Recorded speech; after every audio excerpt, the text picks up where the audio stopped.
Նա մաքրուհու դուստրն էր, մոռացված քաղաքի ամենահեղինակավոր դպրոց անկյուններում։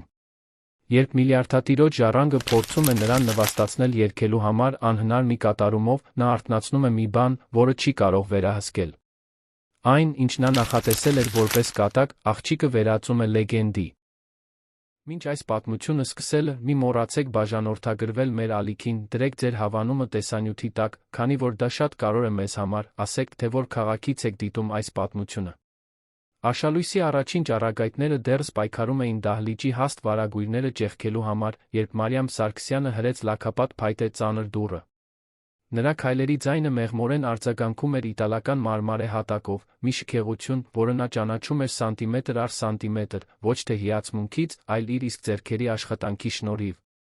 Ամեն առավոտ, ուղիղ ժամը 5-ին, այդ վեհաշուկ տարածքը դառնում էր նրա գաղտնի ապաստանը, օրվա միակ պահը, երբ նա կարող էր մոռանալ, որ ինքը Հռիփսիմեի դուստրն է, հավաքարարի, որը 15 տարի շարունակ անթերի էր պահում Երանի ամենահեղինակավոր ուսումնական հաստատություններից մեկի՝ Սուրբ Իսահակ վարժարանի միջանցքները։ Դատարկ դահլիճը լռություն էր շնչում։ 250 թավշե բորդոգույն նստատեղեր սպասում էին ձայների, որոնք երբեք իրեն չէին ներառում, ծափահարությունների, որոնք երբեք իրեն ուղղված չէին։ Մարիամը քայլում էր շարքերի միջով ուրվականի պես, նրա մատները թեթակի դիպչում էին բազկաթոռներին, որոնք մի քանի ժամից զբաղեցված կլինեին իր դասընկերների կողմից։ Գործարարների զավակներ, սերունդների ընթացքում կուտակված հարստությունների ժառանգներ, երիտասարդներ, որոնք ծնվել էին ազգանուններով, որոնք դռներ էին բացում նախքան նրանց քայլել իմանալը։ Նա բարձրացավ կողային աստիճաններով դեպի բեմ, որտեղ մի մեծ ռոյալ վեհաշուկ կանգնած էր բարձր պատուհաններից ներս թափանցող մեղմ լույսի ներքո։ Մարիամը փակեց աչքերը, խորը շունչ քաշեց։ Այնտեղ, լուսաբացի օրվա մեջ ընկած այդ սրբազան պահին, նա անտեսանելի կրթաթոշակառուն չէր։ Նա այն աղջիկը չէր, որը մյուս աշակերտներից 2 ժամ շուտ էր գալիս, օգնելու մորը պատրաստել դպրոցը։ Նա այն աշակերտուհին չէր, որ անգիր գիտեր յուրաքանչյուր աշխատակցի առօրյան, քանի որ մեծացել էր, հաստատությանը հետելով նրանց աչքերով, ովքեր այն կուլիսներում գործի էին դնում։ Այնտեղ նա պարզապես ձայն էր։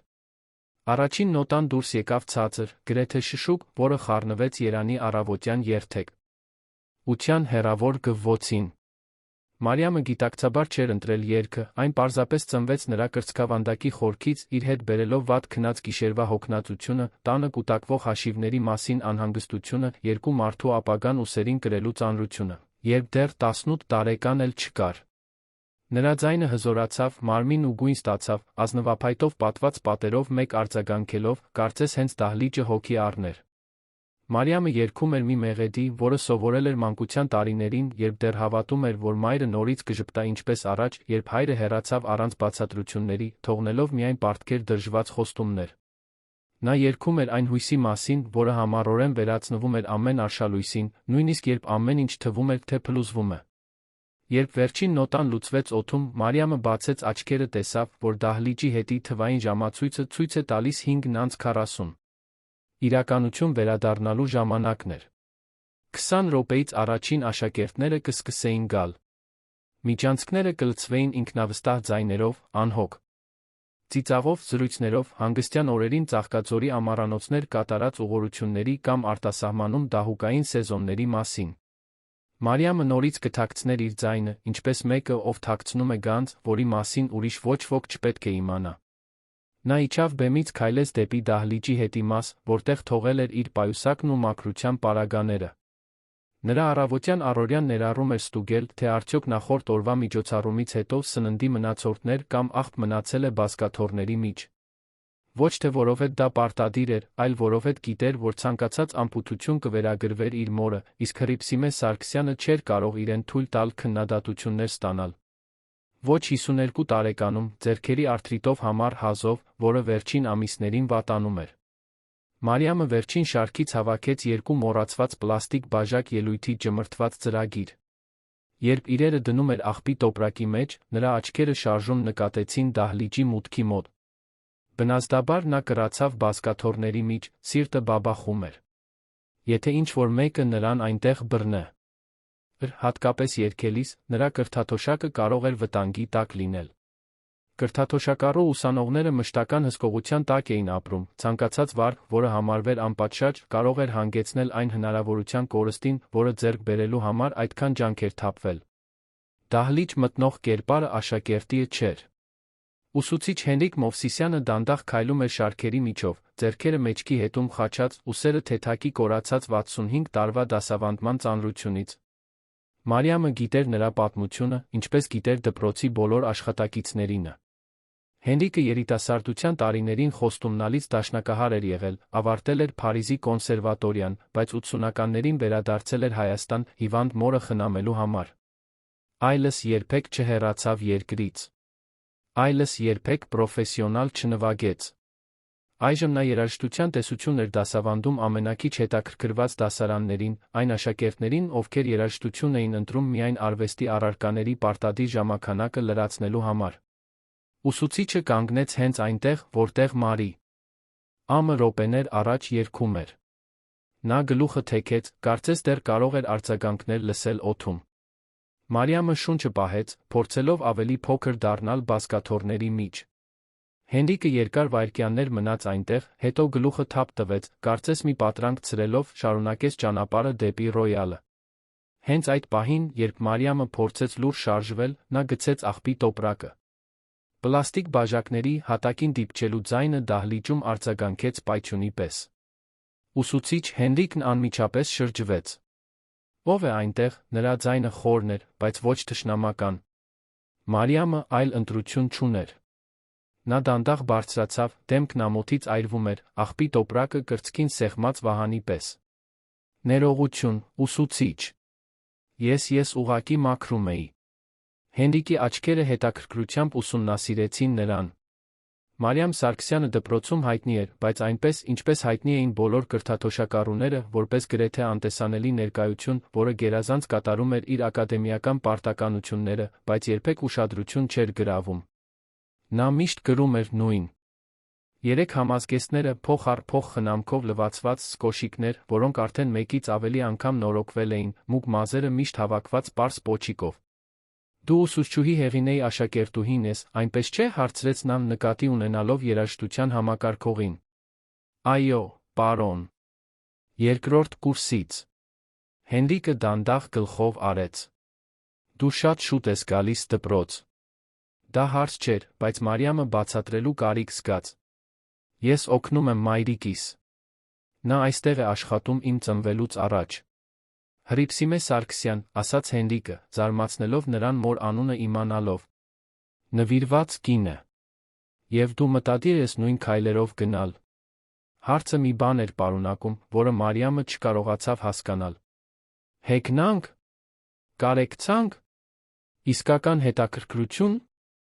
Ես ուզում եմ սովորել, պատասխանեց նա, ձայնն ավելի ամուր, քան զգում էր։ Ես լրիվ կրթաթոշակ եմ ստացել ԵՊՀ-ում բժշկություն սովորելու համար, եթե ընդունելության քննությունները հանձնեմ։ Բժշկություն, կրկնեց Հենրիկը, կարծես բառի ծանրությունը փորձելով։ Գործնական ընտրություն։ Հարգելի է։ Նա քայլեց դեպի Ռոյալը, բացեց կափարիչը, բացահայտելով փղոսկրե ստեղները, որոնք փայլում էին առավոտյան լույսի տակ։ Նրա մատները դիպան մի քանի պատահական նոտաների, ստեղծելով մի մելանխոլիկ մեղեդի, որը կարծես զրուցում էր արշալույսի հետ։ Դու սիրում ես երաժշտություն, Մարիամ։ Հարցը նրան անակնկալի բերեց։ Ոչ ոք երբեք չէր հարցրել, թե նա ինչ է սիրում։ Զրույցները միշտ պտտվում էին նրա շուրջ, թե ինչ պետք է անի, ինչ էր սպասվում իրենից, ինչպես պետք է իրեն պահի, որպեսզի պահպանի կրթաթոշակը չհիասթափեցնի սպասելիքները։ Մի քիչ, ցտեց նա, որովհետև ճշմարտությունը չափազանց մեծ էր, չափազանց խորը, չափազանց վտանգավոր կիսվելու համար։ Հենրիկը նվագեց ավելի բարդ ակորդների հաջորդականություն, աչքերը փակ, կարծես հիշելով ինչ-որ շատ հեռավոր բան։ Երաժշտությունը տարօրինակ լեզու է, մրմնջաց նա։ Այն կարող է բացահայտել ճշմարտություններ, որոնք բառերը չեն կարող արտահայտել։ Այն կարող է թաքցնել գաղտնիքներ, որոնք չափազանց մեծ են, որպեսզի սիրտը միայնակ պահի։ Մարիամը չգիտեր ինչպես պատասխանել։ Նա հետում էր ուսուցչի ձեռք։ Երին, որոնք պարում էին ստեղնաշարի վրայով, ստեղծելով մի մեղեդի, որը կարծես պատմում էր կորցրած երազանքների երբեք չվերադարձած հնարավորությունների մասին։ Այդ ակորդներում ինչ-որ հիպնոսացնող բան կար, մի բան, որը նրա կոկորդը քորեց երաժշտությանը միանալու ցանկությունից։ Ուսուցիչ, սկսեց նա, հետո վարանեց. Այո։ Դուք միշտ եք այստեղ այսքան շուտ գալիս։ Հենրիկը բացեց աչքերը ուղիղ նայեց նրան։ Մենք բոլորս ունենք մեր մենության պահերը, Մարիամ։ Ոմանք մխիթարություն են գտնում ընթերցանության մեջ, մյուսները մարզանքի։ Ես գտնում եմ այս վայրի լռության մեջ, օրվա առաջին ժամերին, երբ կարող եմ ծածնել, թե դեռ այն երաժիշտն եմ, որը մի օր ուզում էի լինել։ Պատասխանի դաժան անկեղծությունը խորը մի բանի դիպավ Մարիամի մեջ։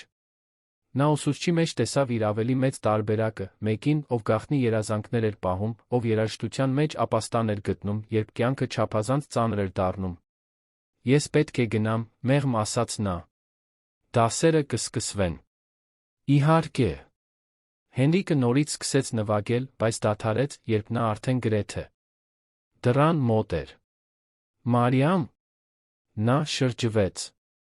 Եթե մի օր ցանկանաս խոսել երաժշտության մասին կամ ցանկացած բանի, իմ սենյակը նկուղային հարկում է։ 23-րդ դուռը։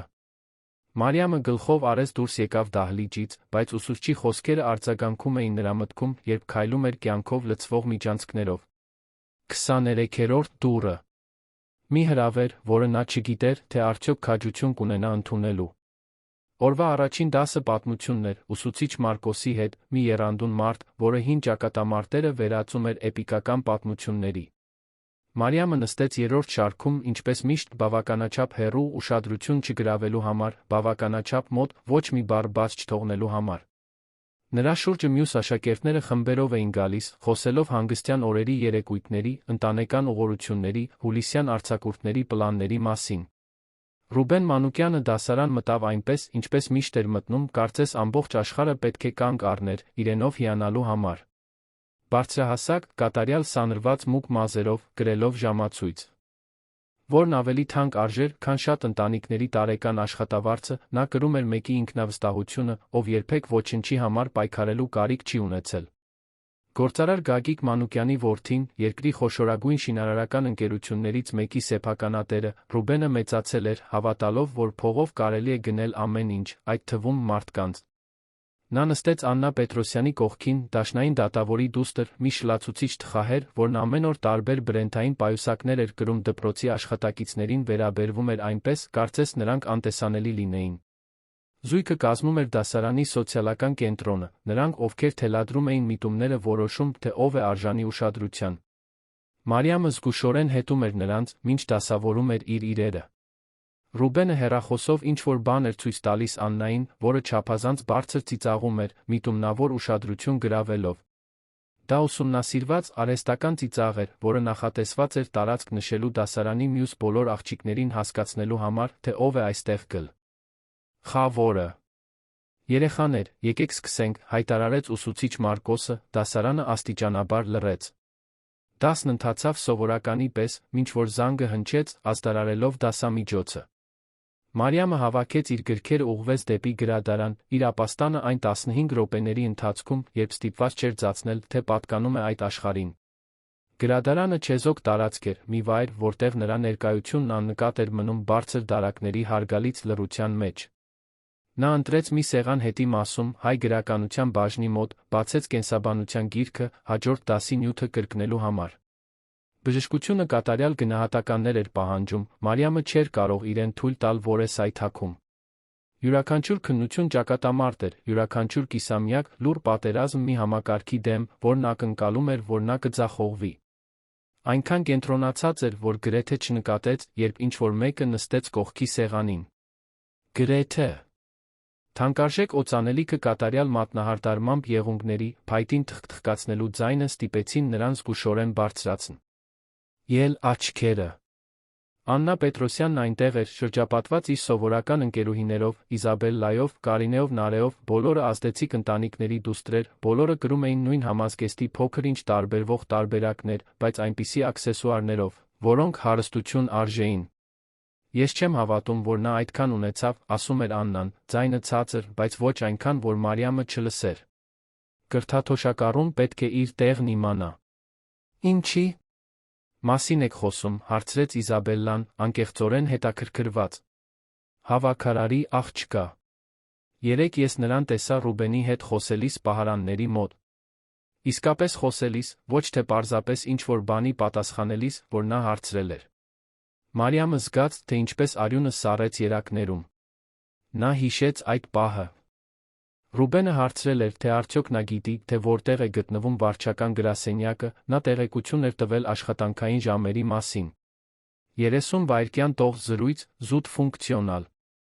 Ինչպիսի անհեթեթություն, ցածրաձայն ծիծաղեց Կարինեն։ Կարծես թե նա ինչ-որ շանս ունի։ Ամենավատն այն է, որ այս կրթաթոշակառուներից ոմանք իրենց շատ են կարորում, շարունակեց Աննան, ձայնը թունավոր երանգ ստանալով։ Մոռանում են, որ այստեղ են ողորմության շնորհիվ։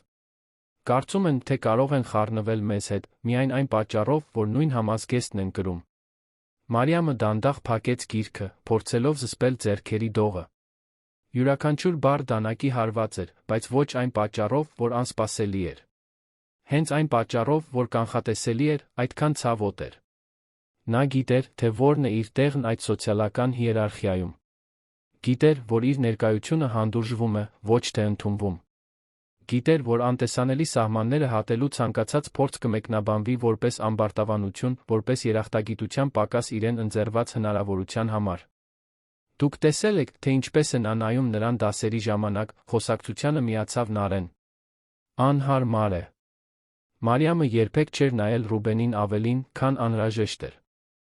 Իրականում նա ջանում էր խուսափել ցանկացած տեսողական շփումից, որը կարող էր սխալ մեկնաբանվել։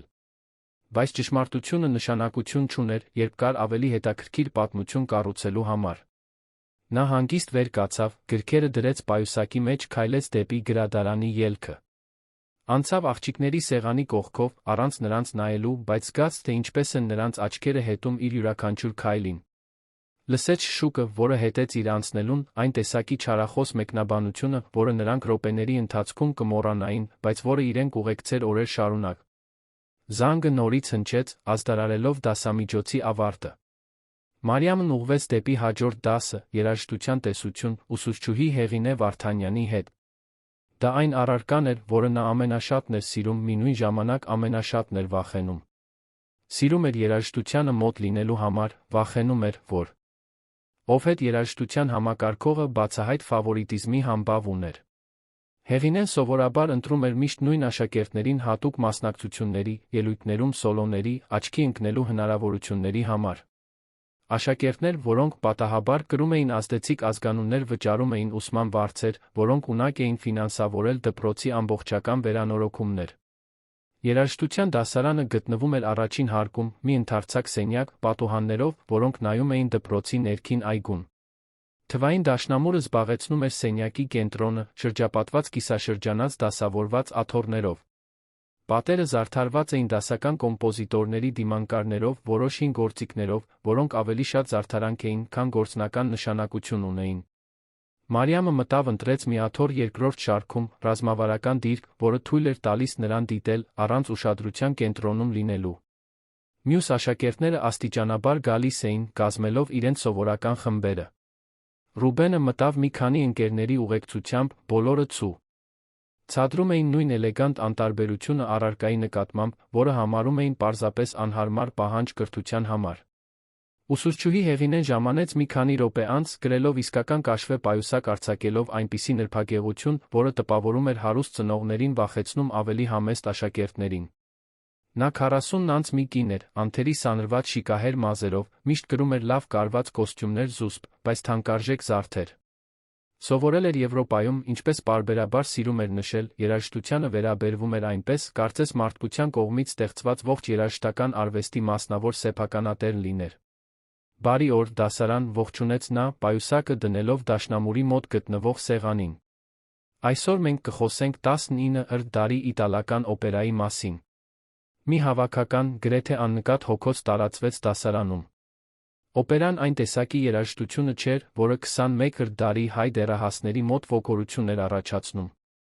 Հեղինեն անտեսեց ոգորության պակասը իր նոութբուքը միացրեց դասարանի ձայնային համակա։ Լքին։ Եկեք սկսենք լսելով Պուչինիի ամենահայտնի արիաներից մեկը, O mio bambino caro, Ջանի Սկիկի օպերայից։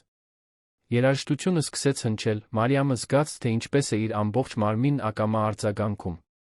Նա ճանաչում էր այդ արյան, լսել էր այն տասնյակ անգամներ YouTube-ի տեսանյութերում այն լուսաբացներին, երբ չէր կարողանում քնել։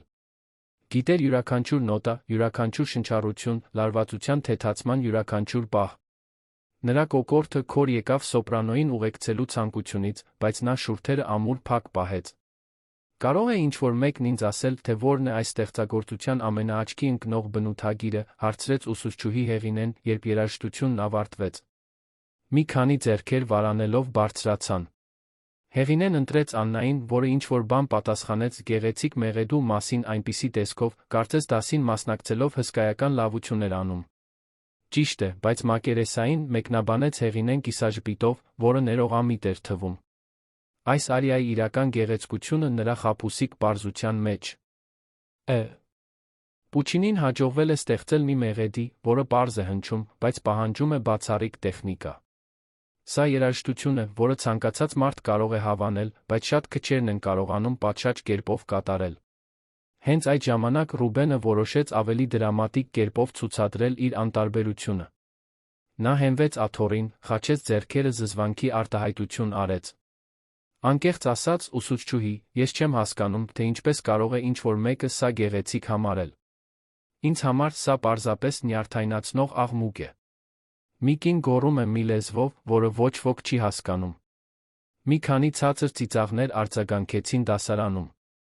Հեղինեն հոնքերը կիտեց, ակնհայտորեն զայրացած, բայց նախքան կկարողանար պատասխանել, նրա հետից մի ձայն լսվեց։ Իրականում, այդքան էլ այդպես չէ։ Հաջորդած լռությունը բացարձակ էր։ Բոլոր հայացքներն ուղղվեցին դեպի Մարիամը, որը խոսել էր առանց մտածելու, մի մղումով, որը չկարողացավ զսպել։ Նա զգաց, թե ինչպես արյունը դատարկվեց դեմքից, երբ հասկացավ, որ դարձել է ուշադրության կենտրոնը հնարավորինս վտանգավոր ձով, հա։ Ասելով միլիարդատիրոջ որդուն ամբողջ դասարանի առաջ։ Ռուբենը դանդաղ շրջվեց դեպի նա, դեմքին անկեղծ զարմանքի արտահայտություն։ Դեռ զայրույթ չէր, պարզապես զվարճալի հետաքրքրասիրություն, կարծես սենյակի կահույքը կենդանացել սկսել էր խոսել։ Ներողություն, ասաց նա, ձայնը կրելով այն երանգը, որը հարուստներն օգտագործում են, երբ ստիպված են լինում գործ ունենալ իրենցից ցածր համարվող մարդկանց հետ։ Մարիամը գիտեր, որ պետք է ներողություն խնդրի, գլուխը կախի, վերադառնա իր անտեսանելիության տեղը։ Բայց ինչ-որ բան նրա ամբարտավան արտահայտության մեջ, ինչ-որ բան նրանում, թե ինչպես էր նա անփութորեն արամարել մի արվեստ, որն իր համար սրբազան էր, խանգարեց նրան նահանջել։ Իտալական օպերան, ասաց նա, ձայնն այժմ ավելի ամուր, քանի որ առաջին բառն արդեն դուրս էր եկել, ստեղծվել է հենց հասարակ մարդկանց հուզելու համար։ Պուչինին գրում էր լսարանների համար, որոնք ներառում էին բանվորների, ներգաղթյալների, մարդկանց, ովքեր գուցե երբեք պաշտոնապես երաժշտություն չէին սովորել, բայց հասկանում էին տառապանք, սեր, կորուստ։ Երաժշտութ։ Յունը թարգմանության կարիք չունի, երբ դիպչում ես սրտին։ Դասարանն այնքան լուռ էր, որ պատի ժամացույցի տկտկոցը թմբուկի հարվածների պես էր հնչում։ Ուսուցչուհի Հեղինեն նայում էր Մարիամին մի արտահայտությամբ, որը խառնում էր զարմանքն ու զայրույթը։ Ոչ ոք երբեք չէր տեսել կրթաթոշակառուին այդքան շատ խոսելիս, առավելս ակադեմիական թեմայի շուրջ, առավելս հակասելով էլիտար աշակերտի։ Ռուբենը երկար վայրկյաններ ուսումնասիրեց Մարիամին, կարծես առաջին անգամ էր նրան տեսնում։ Գուցե իսկապես այդպես էր։ Նա մինչ այդ պահը պարզապես ծայրամասային ստվեր էր նրա գիտակցության մեջ, դպրոցական լանդշաֆտի մի մաս, որը նա երբեք չէր փորձել մոտիկից զննել։ Հետաքրքիր է, ասաց նա վերջապես, շուրթերին վտանգավոր ժպիտ հայտնվելով։ Կրթաթոշակառուն կարծիքներ ունի դասական երաժշտության մասին։ Փոքրացուցիչ Ց հաշվարկված էր, նախատեսված նրան իր տեղը դնելու համար։ Մարիամը զգաց, թե ինչպես է զայրույթը ստամոքսից բարձրանում կոկորդ, բայց ստիպեց իրեն հանգիստ մնալ։ Երաժշտությունը սոցիալական դասակարգ չունի, պատասխանեց նա։ Այն գոյություն է, ունեցել նախքան մեր հորինած ցանկացած բաժանում։ Ինչպիսի փիլիսոփայություն, ծիծաղեց Ռուբենը, որոշ դասընկերներ միացան նրան։ Բայց փիլիսոփայությունը հեշտ է։ Իսկական արվեստը գեղեցիկ խոսքերից ավելին է պահանջում։ Նա վեր կացավ քայլեց դեպի ուսուցչուհու սեղանը, որտեղ նա պահում էր նոտաների թղթապանակ գործնական օրինակների համար։ Արագ թերթեց թղթերը, մինչ գտավ այն, ինչ փնտրում էր։ Հանեց մի քանի էջանոց նոտա, կարճ նայեց դրան, իսկ հետո քայլեց դեպի Մարիամը։ Եթե դու այդքան լավ ես հասկանում օպերայից, ասաց նա, թուղթը մեկնելով նրան, ապա ցուցիր։ Մարիամը նայեց նոտային, առանց վերցնելու։ Նույնիսկ հեռվից կարող էր տեսնել, որ դա չափազանց բարդ մի բան է, լի բարձր նոտաներով, վոկալային թռիչքներով, որոնք անհնարին էին թվում։ Ռուբեն, միջամտեց ուսուցչուհի Հեղինեն, ակնհայտորեն անհարմար զգալով դասի ընթացքից։ Կարծում եմ, մենք բավականին շեղվեցինք ծրագրված նյութից։ Ոչ, ուսուցչուհի, ասաց նա, աչքերը Մարիամից չկտրելով։ Սա ուսուցողական է։ Մեր դասընկերուհին ասում է, որ երաժշտությունը սոցիալական դասակ է։ Դրք չունի։ Եկեք ստուգենք, թե արդյոք նա կարող է այդ տեսությունը պաշտպանել գործնականում։ Նա թափահարեց նոտան նրա առջ։ Սա Մոցարտի կախարդական սրինգը, օպերայից The Whole Reich արիան է։ Օպերային ռեպերտուարի ամենադժվար ստեղծագործություններից մեկը։ Եթե դու կարողանաս սա երգել այստեղ, բոլորի առաջ, ես կամուսնանամ քեզ հետ։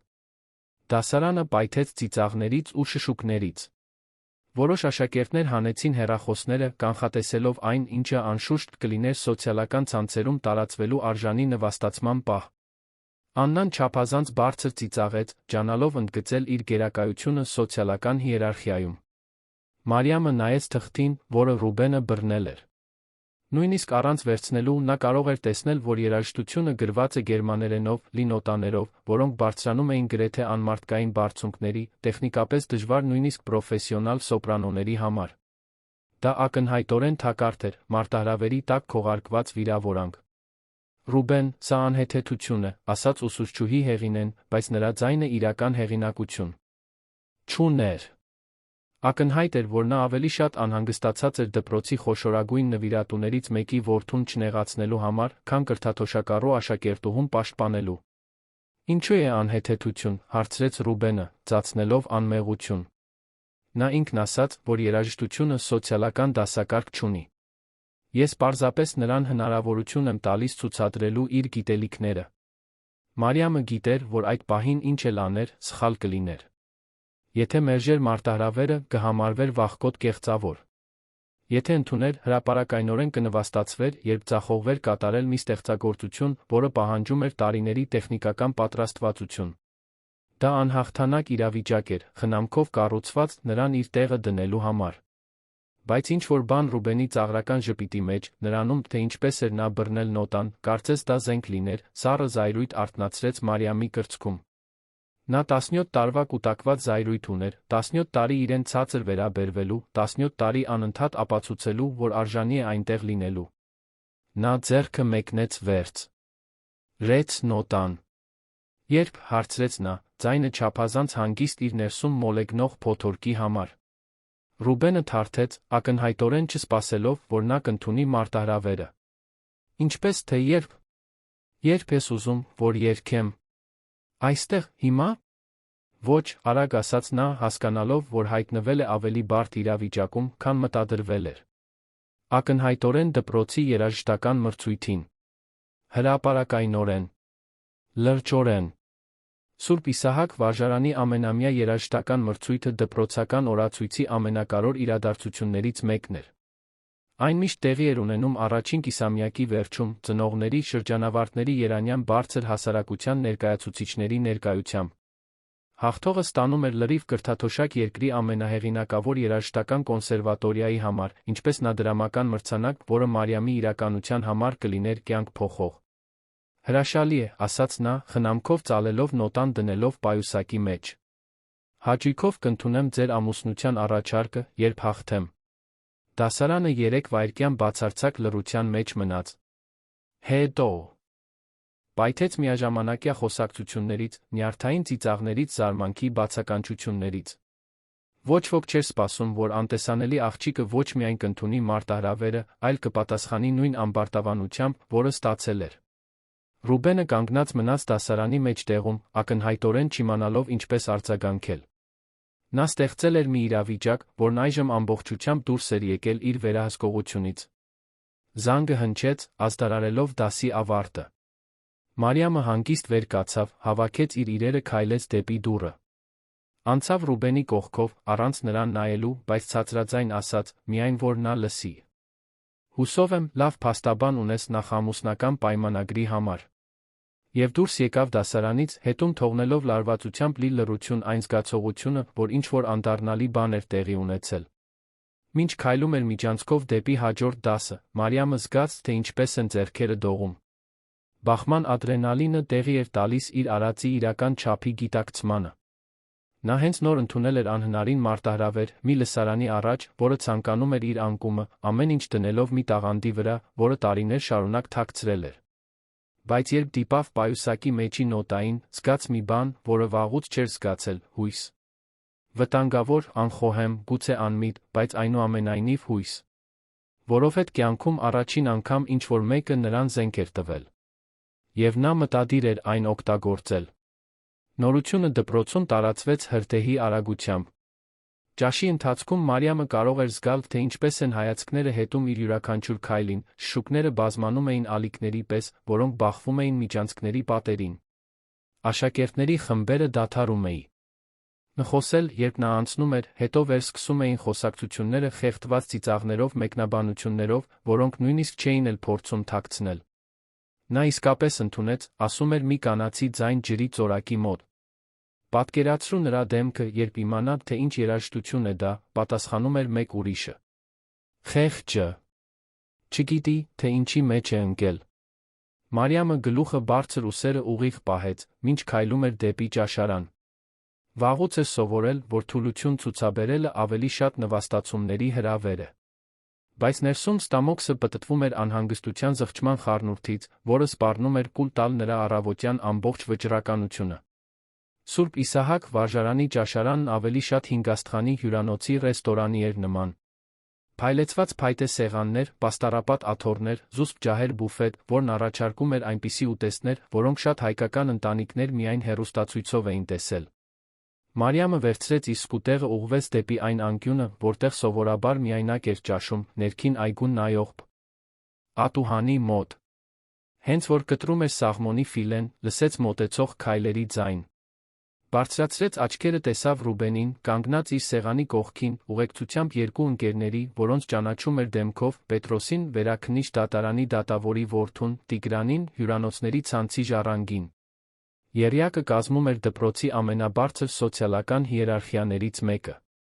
Կարող եմ նստել, հարցրեց Ռուբենը, բայց արդեն քաշում էր աթոռը նախքան պատասխանը լսելը։ Մարիամը դանդաղ ծամեց, ժամանակ շահելով։ Դպրոցն ազատ է։ Խելացի է, ասաց նա, նստելով։ Պետրոսն ու Տիգրանը կանգնած մնացին, էլեգանտ թիկնապահների պես։ Ուզում եմ մի բան պարզաբանել դասի ժամանակ տեղի ունեցածի մասին։ Պարզաբանելու ոչինչ չկա։ Դու ինձ մարտահրավեր նետեցիր, ես ընդունեցի։ Այո, բայց գուցե դու լիովին չես հասկացել իրավիճակը։ Ռուբենը առաջ թեքվեց, ձայնը իջեցնելով։ Այն երաժշտությունը, որը ես քեզ տվեցի։ Այն հենց սկսնակների համար չէ։ Ենթադրում էի։ Լուրջ եմ ասում, Մարիամ։ Կարող է դու գեղեցիկ ձայն ունես, երգում ես լոգարանում, այդպիսի բաներ։ Բայց սա 18-րդ դարի գերմանական օպերա է։ Պրոֆեսիոնալ սոպրանոները արյուն են քրտնում այս ստեղծագործությունը կատարելու համար։ Մարիամը դրեց պատառաքաղը ուղիղ նայեց նրա աչքերին։ Դու փորձում ես ինձ պաշտպանել։ Ես փորձում եմ քեզ արժանապատիվ ելք տալ։ Դու կարող ես հիմա հրաժարվել, ասել, որ թյուրիմացություն էր, որ արձագանքել ես մղումով։ Ոչ ոք տարօրինակ չի համարի։ Սուտ է։ Բառը դուրս եկավ ավելի կոշտ, քան նա մտադրվել էր։ Բոլորը կմտածեն հենց այն, ինչ սպասում էին մտածել ի սկզբանե։ Որ կրթաթոշակառուն իրեն շատ կարորեց, խառնվեց այնտեղ, որտեղ պետք չէր, վազելով վերադարձավ իր տեղը, երբ գործերը լրջացան։ Ռուբենը թարթեց, ակնհայտորեն չսպասելով այդքան անկեղծության։ Դա այն չէ, ինչ։ Հենց դա է, ընդհատեց նրան Մարիամը։ Դու ստեղծեցիր այս իրավիճակը, ինձ նվաստացնելու համար։ Բոլորին ցույց տալու, որ ես ոչ այլ ինչ եմ, քան մի ներխուժող, որը ծածնում է այն, ինչ չէ։ Հիմա վախենում ես, որ ես կընդունեմ խաղը գործերը հետաքրքիր կդարձնեմ։ Պետրոսն ու Տիգրանը հայացքներ փոխանակեցին։ Ակնհայտ էր, որ նրանք երբեք չէին տեսել, որ ինչ-որ մեկն այդպես խոսի Ռուբենի հետ, առավել սկրթաթոշակառու։ Դու ամեն ինչ սխալ ես մեկնաբանում, ասաց Ռուբենը, բայց նրա ձայնը կորցրեց ինքնավստահության մի մասը։ Ես պարզապես չեմ ուզում, որ դու անհարկի վնասվես։ Ինչպիսի հուզիչ հոգատարություն, պատասխանեց Մարիամը, նորից սկսելով ուտել։ Բայց մի անհանգստացիր։ Երբ ես հաղթեմ մրցույթը, դու ստիպված լինես կատարել քո ամուսնության խոստումը, ես շատ հասկացող կին կլինեմ։ Գուցե նույնիսկ թույլ տամ, որ Աննային պահես որպես սիրուհի։ Հաջորդած լռությունն այնքան ծանր էր, որ մյուս սեղաններն սկսեցին նայել նրանց ուղղությամբ։ Ռուբենը կարմրեց, զայրույթի անհարմարության խառնուրդը կրծքից բարձրացավ դեպի դեմքը։ Ոչ ոք երբեք։ Հրապարակայնորեն չէր ծաղրել նրան, առավելս մի աղջիկ, որը պետք է շնորհակալ լիներ նրա հետ խոսելու հնարավորության համար։ Դու չգիտես, թե ում հետ ես գործ բռնել, ցածրաձայն ասաց նա, կտրուկ վեր կենալով։ Իհարկե գիտեմ, պատասխանեց Մարիամը, առանց նրան նայելու։ Մի երես առած տղայի հետ, որը կյանքում ոչ բառը չի լսել, չգիտի ինչպես վարվել մեկի հետ, ով չի տպավորվում իր փողերով։ Ռուբենը փոթորկի պես դուրս եկավ ճաշարանից, հետից ընկերները, որոնք զայրացած մեկնաբանություններ էին շշնջում որոշ մարդկանց հարգանքի երախտագիտության պակասի մասին։ Մարիամը միայնակ վերջացրեց ճաշը, բայց տարիների ընթացքում առաջին անգամ իրեն միայնակ չզգաց։ Իրեն հզոր զգաց։ Կեսօրն անցավ դասերի մշուշի մեջ, որոնց նա հետում էր ավտոպիլոտի ռեժիմով։ Միտքն ամբողջությամբ զբաղված էր պայուսակում կրած նոտայով, այն երաժշտական նշաններով, որոնք ներկայացնում էին սպառնալիք հնարավորություն։ Քիմիայի դասի ընթացքում, մինչ ուսուցիչ Ռոբերտը բացատրում էր իոնային կապերը, նա զգուշորեն թերթում էր գերմանական երաժշտության էջերը, փորձելով վերջ անել այն բարդությունը, որը Ռուբենը դրել էր իր ձեռքերում։ Der Holreich Cockton Meinem Hörzen, մտքում կարդաց նա առաջին բառերը։ Գերմաներեն չէր խոսում, բայց բառերի հնչողության մեջ ինչ-որ ծանոթ բան կար, կարծես դա մի հին հիշողության մաս լիներ, որը նա չէր կարողանում գտնել։ Երբ վերջին զանգը հնչեց, ազդարարելով դասերի ավարտը, Մարիամը տուն չգնաց, ինչպես միշտ էր անում։ Փոխարենը քայլեց միջանցքներով, մինչ գտավ դեպի դպրոցի նկուղ տանող աստիճանները։ Նկուղը մի վայր էր, որը քիչ աշակերտներ գիտեին նախատեսված պահեստների, հին արխիվների ուսուցիչների սենյակների համար, որոնք շքեղ տարածքների կարիք չունեին։ 23-րդ դուռը միջանցքի վերջում էր, համեստ առանց նշանի, բացի խունացած ներկով նկարված համարից։ Մարիամը երկար վայրկյաններ վարանեց, նախքան թակելը։ Ներս եկեք, լսվեց ուսուցիչ Հենրիկի ձայնը։ Սենյակը փոքր էր հարմարավետ մի ձով, որը լիովին հակասում էր դպրոցի մնացած մասի վեհությանը։ Ուղղահայաց դաշնամուրը զբաղեցնում էր տարածքի կեսը, շրջապատված դարակներով, որոնք լի էին նոտաներով, երաժշտով, տեսության գրքերով, կոմպոզիտորների կենսագրություններով։ Հին կաշվե բազկաթոռն ու փոքրիկ սեղանը լրացնում էին կահավորանքը։ Դա այնպիսի միջավայր էր, որը երաժշտություն էր շնչում, որտեղ յուրաքանչյուր իր կարծես պատմելու պատմություն ուներ։ Ուսուցիչ Հենրիկը նստած էր դաշնամուրի մոտ, նվագելով ինչ-որ մեղմ մելանխոլիկ բան, որը Մարիամը չճանաչեց։ Երբ տեսավ նրան, դադարեց նվագել, բայց տեղից չվեր կացավ։ Մարիամ Սարգսյան, ասաց նա, կարծես մի կասկած հաստատելով։ Ենթադրում էի, որ այսօր այստեղ կհայտնվես։ Դուք ենթադրում էիք։ Այս դպրոցի պատերն ականջներ ունեն։ Լսեցի, որ դու հետաքրքիր առավոտ ես ունեցել ուսուցչուհի Հեղինեի դասին։ Մարիամը փակեց դուռը իր հետից մնաց մուտքի մոտ, չիմանալով նստի, թե կանգնած մնա։ Բոլորն այդ մասին են խոսում։ Բոլորը խոսում են մարտահրավերի մասին։ Բայց ես ավելի շատ հետաքրքրված եմ նրանով, ինչը դրանից առաջ է եղել։ Ինչպես թե։ Հենրիկը լիովին շրջվեց դեպի նա, արմունկը հենելով դաշնամուրի կափարիչին։ Դու ճանաչում ես իտալական օպերան։ Ոչ միայն ճանաչում ես, այլ կրքոտ պաշտպանեցիր այն։ Որտեղից է այդ գիտելիքը։ Հարցը նրան անակնկալի բերեց։ Մարիամը պատրաստվել էր խոսել մարտահրավերի, հաջողության կամ ձախողման իր շանսերի մասին, բայց ոչ երաժշտության հանդեպ իր սիրո ծագման։ Ես երաժշտություն եմ լսում։ Բոլորն են երաժշտություն լսում։ 17 տարեկան շատ քիչ մարդիկ ունեն Պուչինիի մասին բավարար գիտելիք, նրա ստեղծագործության խելացի պաշտպանություն ձակերպելու համար։ Այդ տարիքի շատ քիչ մարդիկ կհոգային այնքան, որ ռիսկի դիմեին իրենց սոցիալական դիրքը, պաշտպանելով իտալական օպերան։ Մարիամը զգաց, թե ինչպես են այտերը տաքանում։ Ոչ մի առանձնահատուկ բան չկար։ Պարզապես Ռուբենի մեկնաբանությունն անարդար համարեցի։ Անարդար, կրկնեց Հենրիկը, կարծես բառի համը փորձելով։ Հետաքրքիր ընտրություն։ Մարդկանց մեծամասնությունը կասեր տգետ կամ հիմար։ Դու ասացիր անարդար, կարծես երաժշտությունը անձամբ վիրավորված լիներ։ Նրանք երկար վայրկյաններ նայում էին միմյանց։ Մարիամը կարող էր զգալ, որ ինչ-որ կերպ գնահատվում է, բայց չէր կարողանում հասկանալ, թե որոնք են չափանիշները։ Կարող եմ մի հարց տալ, ասաց նա վերջապես։ Իհարկե։ Դուք կարծում եք, որ ես խենթ եմ, որ ընդունել եմ մարտահրավերը։ Հենրիկը ցածրաձայն ծիծաղեց, մի ձայն, որն ավելի շատ տխրություն էր կրում, քան ուրախություն։ Խենթ։ Ոչ։ Քապ։ Գուցե։ Անխոհեմ։ Անպայման։ Այսինքն դուք կարծում եք, որ ես շանս չունեմ այդ երգը երգելու։ Ես չգիտեմ։ Դեռ չեմ լսել քեզ երգելիս։ Հաջորդած լռությունը լի էր սպասումով։ Մարիամը հասկացավ, որ իրեն ինչ-որ տեսակի փորձության են հրավիրում, բայց չգիտեր, թե արդյոք պատրաստ է բացահայտել մի գաղտնիք, որն այդքան երկար պահել էր։ Ես չգիտեմ, թե կարող եմ, խոստովանեց նա։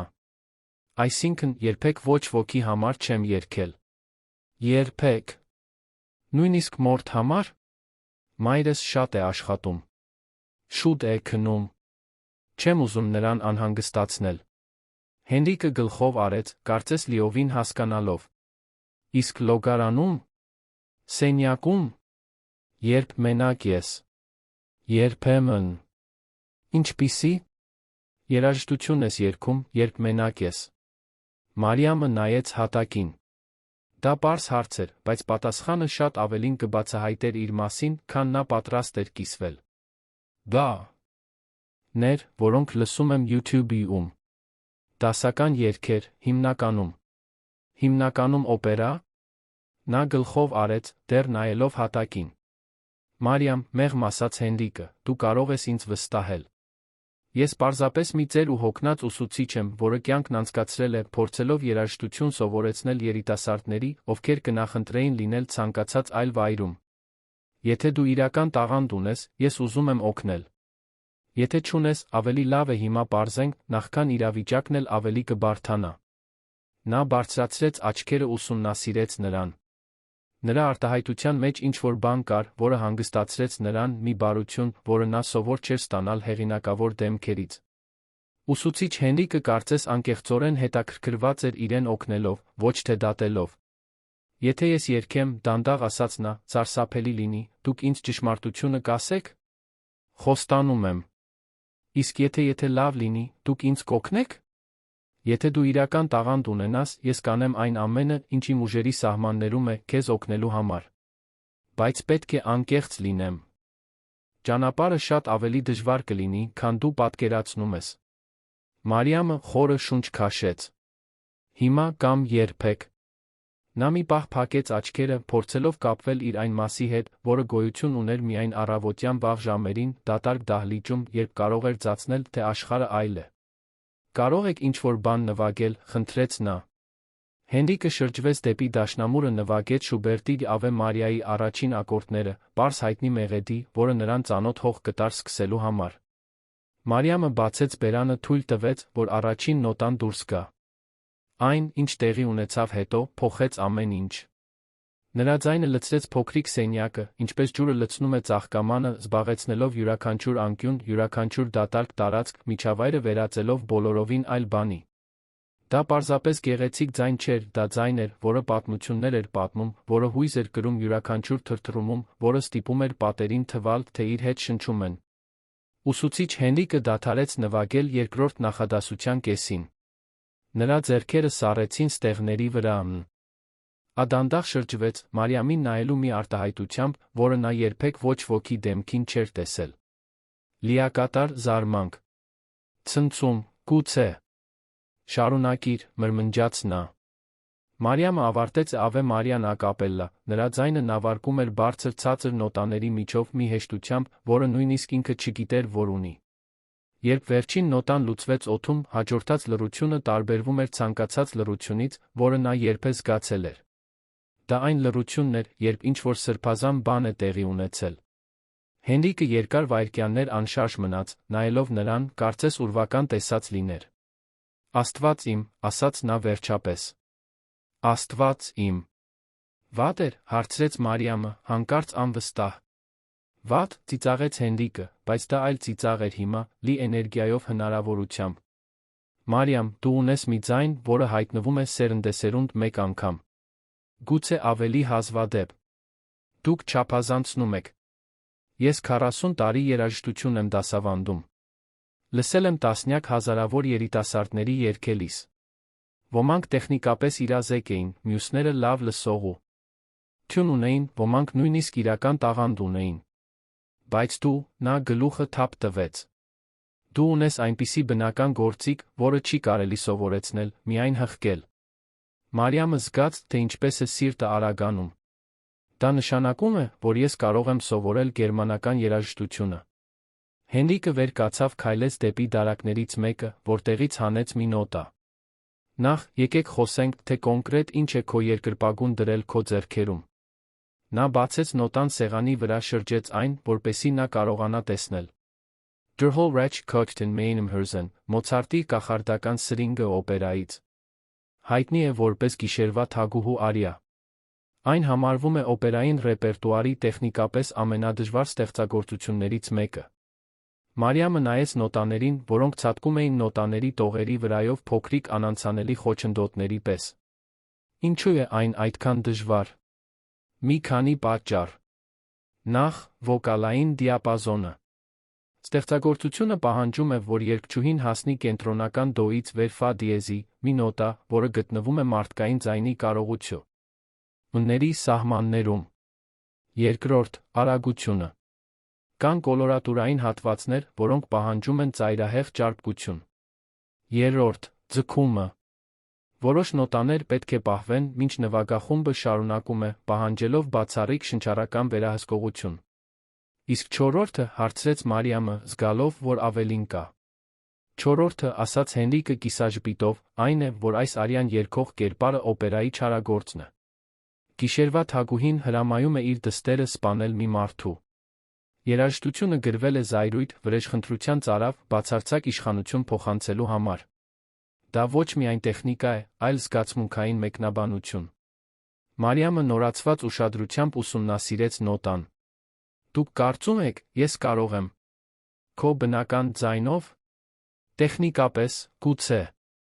Պատշաճ մարզումներով, կարծում եմ, այո։ Բայց Մարիամ, դու հասկանում ես, որ մենք խոսում ենք ամիսների պատրաստության մասին։ Ամենօրյա ժամերով վոկալային վարժություններ, տեխնիկայի ուսումնասիրություն, մեկնաբանական աշխատանք։ Եվ նույնիսկ այդ դեպքում հրապարակայնորեն այս ստեղծա գործությունը ներկայացնելը հսկայական ռիսկ կլիներ։ Բայց հնարավոր է։ Հենրիկը երկար վայրկյաններ ուսումնասիրեց նրան։ Ինչու է դա այդքան կարևոր քեզ համար։ Ինչու չընտրել ավելի անվտանգ մի բան, որը կապահովեր քո հաղթանակը մրցույթում առանց այդքան ռիսկի։ Հարցը դիպավ մի խորը բանի, որը Մարիամը չգիտեր ինչպես բացատրել։ Որովհետև նա ինձ տվեց այս երգը, ինձ կոտրելու համար։ Ապացուցելու, որ ես այս վայրին չեմ պատկանում։ Եվ եթե ես կարողանամ երգել այն, եթե ես կարողանամ նրա զենքը վերածել իմ հաղթանակի, նա դադարեց, ճիշտ բառերը փնտրելով։ Դա ավելին է, քան մրցույթ։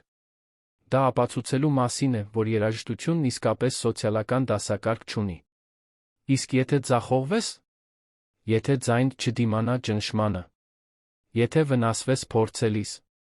Այդ դեպքում գոնե փորձել եմ։ Հենրիկը քայլեց դեպի փոքրիկ պատուհանը, որը նայում էր դպրոցի ներքին այգուն։ Դրսում կեսօրվա արը երկար ստվերներ էր ստեղծում խնամքով կտրված ծառերի միջ։ Նա այնտեղ մնաց րոպեներ, որոնք Մարիամի համար հավերժություն թվացին։ Շատ լավ, ասաց նա վերջապես, շրջվելով դեպի նա։ Եկեք այսպես անենք։ Դու ունես 7 շաբաթ մինչ մրցույթը։ Եթե ընդունես իմ մարզումները, դա կլինի քո կյանքի ամենաինտենսիվը։ Ամեն օր, առավոտյան 6-ից 7-ը, այստեղ, այս սենյակում։ Տեխնիկական վարժություններ, շնչառություն, կեցվածք, մեկնաբանություն։ Եվ դու չես կարող բաց թողնել ոչ մի օր, հասկանում ես։ Ոչ հիվանդության, ոչ հոգնածության, ոչ ընտանեկան խնդիրների պատճառով։ Ընդունում եմ։ Դեռ չեմ վերջացրել։ Բացի այդ, ես պետք է, որ դու դադարես միայնակ երգել։ Ոչ դահլիճ, ոչ լոգարան, ոչ ինքնուրույն փորձեր։ Քո ձայնը պետք է հանգստանա մարզումների միջ։ Եվ սովորական դասերի ընթացքում դու չես կարող նույնիսկ ակնարկ անել, որ պատրաստվում ես։ Ոչ ոք չպետք է իմանա, հասկանում ես։ Ինչո՞վ։ Որովհետև եթե ուսուցչուհի Հեղինեն իմանա, որ ես քեզ անկախ մարզում եմ, մենք երկուսս էլ լուրջ խնդիրներ կունենանք։ Եվ որովհետև որքան շատ մարդ իմանա, այնքան մեծ կլինի ճնշումը քեզ վրա։ Մարիամը գլխով արեց։ Էլ ինչ-որ բան։ Այո։ Դու չես երգելու գիշերվա թագուհու արյան մրցույթում։ Ինչպես թե։ Պաշտոնական մրցույթի համար դու կպատրաստես ավելի պարզ ստեղծագործություն, տեխնիկապես ամուր, բայց հասանելի։ Մի բան, որը կցուցադրի քո տաղանդը առանց անհարկի ռիսկերի։ Գերմանական արյան կլինի մեր զուգահեռ նախագիծը, այն դեպքի համար, եթե դու դրա կարիքն ունենաս Ռուբենի հետ բախման ժամանակ։ Մարիամը հոնքերը կիտեց։ Բայց եթե ես հաղթեմ մրցույթը հեշտ երգով, նա կարող է ասել, որ դա չի հաշվվում։ Թույլ տուր ես անհանգստանամ դրա մասին։ Առայժմ վստահիր իմ պլանին։ Նա ուսումնասիրեց ուսուցչի դեմքը, փորձելով գտնել որևէ նշան, որ ճիշտ որոշում է կայացնում։ Ուսուցիչ Հենրիկ։ Այո։ Ինչու եք դուք պատրաստ անել սա ինձ համար։ Հարցը կարծես նրան անակնկալի բերեց։ Նա վերադարձավ դաշնամուրի մոտ նվագեց մի քանի պատահական նոտա, կարծես ժամանակ շահելով մտածելու համար։ Որովհետև 40 տարի առաջ ես շատ տաղանդավոր երիտասարդ դաշնակահար էի, որը ստիպված էր ընտրել իր երաժշտական երազանքներին հետելու ընտանիքը խնամելու միջ։ Ես ընտրեցի ընտանիքը, երբեք չեմ զղջացել։ Բայց միշտ մտածել եմ, թե ինչպես կլիներ, եթե ինչ-որ մեկն ինձ օգներ գտնել։ Երրորդ տարբերակը։ Իսկ եթե ես բավարար տաղանդ չունենամ։ Եթե ձեզ հիասթափեցնեմ։ Հենրիկը դադարեց նվագել, ուղիղ նայեց նրան։ Մարիամ, նրանից հետո ինչ հենց նոր լսեցի, իմ միակ անհանգստությունը ոչ թե այն է, թե դու տաղանդ ունես, այլ թե արդյոք մենք բավարար ժամանակ կունենանք քեզ պատշաճ կերպով պատրաստելու համար։ Նրանք հաջորդ ժամն անցկացրին քննարկելով գործնական մանրամասներ, ժամանակացույց, հիմնական վարժություններ, վոկալային կարգապահության կարողությունը։ Երբ Մարիամը վերջապես դուրս եկավ 23-րդ սենյակից, Արն արդեն մայր էր մտել, դպրոցի միջանցքները դատարկ ու լուռ էին։ Նա քայլում էր Երանի փողոցներով դեպի այն բնակարանը, որը կիսում էր մոր հետ, բայց միտքն ամբողջությամբ զբաղված էր հենց նոր ունեցած խոսակցությամբ։ Առաջին անգամ, երբ ընդունել էր Ռուբենի մարտահրավերը, զգում էր, որ գուցե, միայն գուցե, կարող է հաղթելու իրական շանս ունենալ։ Բնակարանը գտնվում էր Շենգավիթ թաղամասի հին շենքի երրորդ հարկում, մի փոքր, բայց մաքուր տարածք, որը հռիփսիմեն անթերի էր պահում նույնիսկ երկար աշխատանքային օրերից հետո։ Երբ Մարիամը բացեց դուռը, գտավ մորը խոհանոցում, ընթրիք պատրաստելիս, ուսերն ակնհայտորեն լարված։ Բար, մամ։ Բար, աղջիկս։ Ինչպես անցավ դպրոցը։ Հռիփսիմեն հարցը տվեց, առանց շրջվելու, չափազանց զբաղված սոխ կտրատելով պարզ ապուրի համար։ Մարիամը մի քանի վայրկյան հետեց նրան, նկատելով, թե ինչպես են նրա ձեռքերը թեթակի դողում, ինչպես է մի քանի շաբաթ առաջ սկսված հազը կարծես վատանում։ Մամ, դուք չպետք է հանգստանաք։ Պետք է ընթրիք պատրաստեմ։ Դու պետք է ուտես։ Ես կարող եմ պատրաստել։ Դու պետք է սովորես։ Միշտ այսպես էր։ Հռիփսիմեն ամբողջ օրն աշխատում էր դպրոցում, հոգնած վերադառնում տուն դեռ պնդում էր հոգ տանել բոլոր տնային գործերի մասին։ Մարիամը բազմիցս փորձել էր համոզել նրան բաժանել պարտականությունները, բայց մայրը հրաժարվում էր բեռ լինել դստեր համար։ Մամ, ասաց Մարիամը, մոտենալով, ես լսեցի ձեզ հազալիս գիշերը։ Գուցե ժամանակն է բժշկի դիմելու։ Հռիփսիմեն վերջապես շրջվեց, Մարիամը տեսավ, որ նրա աչքերը սովորականից ավելի հոգնած են։ Բժիշկը թանկ արժե, Մարիամ։ Պարզապե։ Սմրսածությունը, որը սովորականից երկար է տում։ Բայց եթե ոչ։ Եթե ինչ-որ լուրջ բան է։ Ոչ մի լուրջ բան չկա, ասաց հռիփսիմեն համար վճռականությամբ մեկի, ով չի կարող իրեն թույլ տալ հիվանդանալ։ Հիմա պատմիր, թե ինչպես է անցել քո օրը։ Ինչ-որ տարբեր բան տեղի ունեցել է։ Մարիամը վարանեց։ Հռիփսիմեն չգիտեր առավոտյան երգի դասերի, երաժշտության հանդեպ գաղտնի սիրո, ընդունած մարտահրավերի մասին։ Մոր համար նա պարզապես նվիրված աշակերտուհի էր, որն ուզում էր բժշկություն սովորել ավելի լավ կյանք կառուցել երկուսի համար։ Ոչ մի առանձնահատուկ բան, ստեց նա։ Պարզապես սովորական դասեր։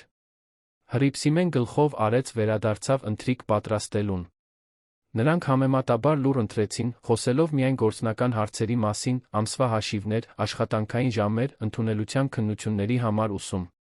Դա մի խոսակցություն էր, որը նրանք ունենում էին ամեն երեկո, մի առօրյա, որը հանգստացնում էր նրանց իր կանխատեսելիությամբ։ Ընթրիքից հետո Մարիամը փակվեց սենյակում, բացեց գիշերվա թագուհու Արիայի նոտան։ Գիշերային լա։ Մպի թույլ լույսի ներքո ուսումնասիրեց յուրաքանչյուր նոտա, յուրաքանչյուր դադար, յուրաքանչյուր տեխնիկական նշում։ Նա չէր կարող երգել, խոստացել էր ուսուցիչ Հենրիկին, որ կհանգստացնի ձայնը, բայց կարող էր անգի սովորել, կարող էր հասկանալ երաժշտության կառուցվածքը, կարող էր սկսել պատկերացնել, թե ինչպես կլիներ կյանք տալ այդ նոտաներին։ Դրհոլ ռաչ քոթտեն մեյնմ հրզեն, ցածրաձայն կարդաց նա, փորձելով հասկանալ գերմանական բառերի իմաստը։ Վերցրեց հեռախոսը, փնտրեց թարգմանությունը։ Դժոխքի վրեժը եռում է իմ սրտում։ Մարիամը կրկնեց բառերը հայերեն, զգալով դրանց դրամատիկ ծանրությունը։ Գիշերվա թագուհին պարզապես չարագործ չէր, նա հուսահատ մայր էր, հզոր կին, որը կորցրել էր ամեն ինչ, միայն զայրույթն ուներ որպես ընկերակից։ Հանկարծ նա հասկացավ, թե ինչու էր ուսուցիչ Հենրիկն ընդգծել զգացմունքային մեկնաբանության կարողությունը։ Բավական չէր ճիշտ նոտաներին հասնելը, նա պետք է իր ներսում գտներ նույն զայրույթը, որը Մոցարտը դրել էր երաժշտության մեջ։ Պետք է իր սեփական զայրույթը վերածեր արվեստի։ Մարիամը փակեց նոտան, պատրաստվեց քնելու, բայց քունը ուշացավ։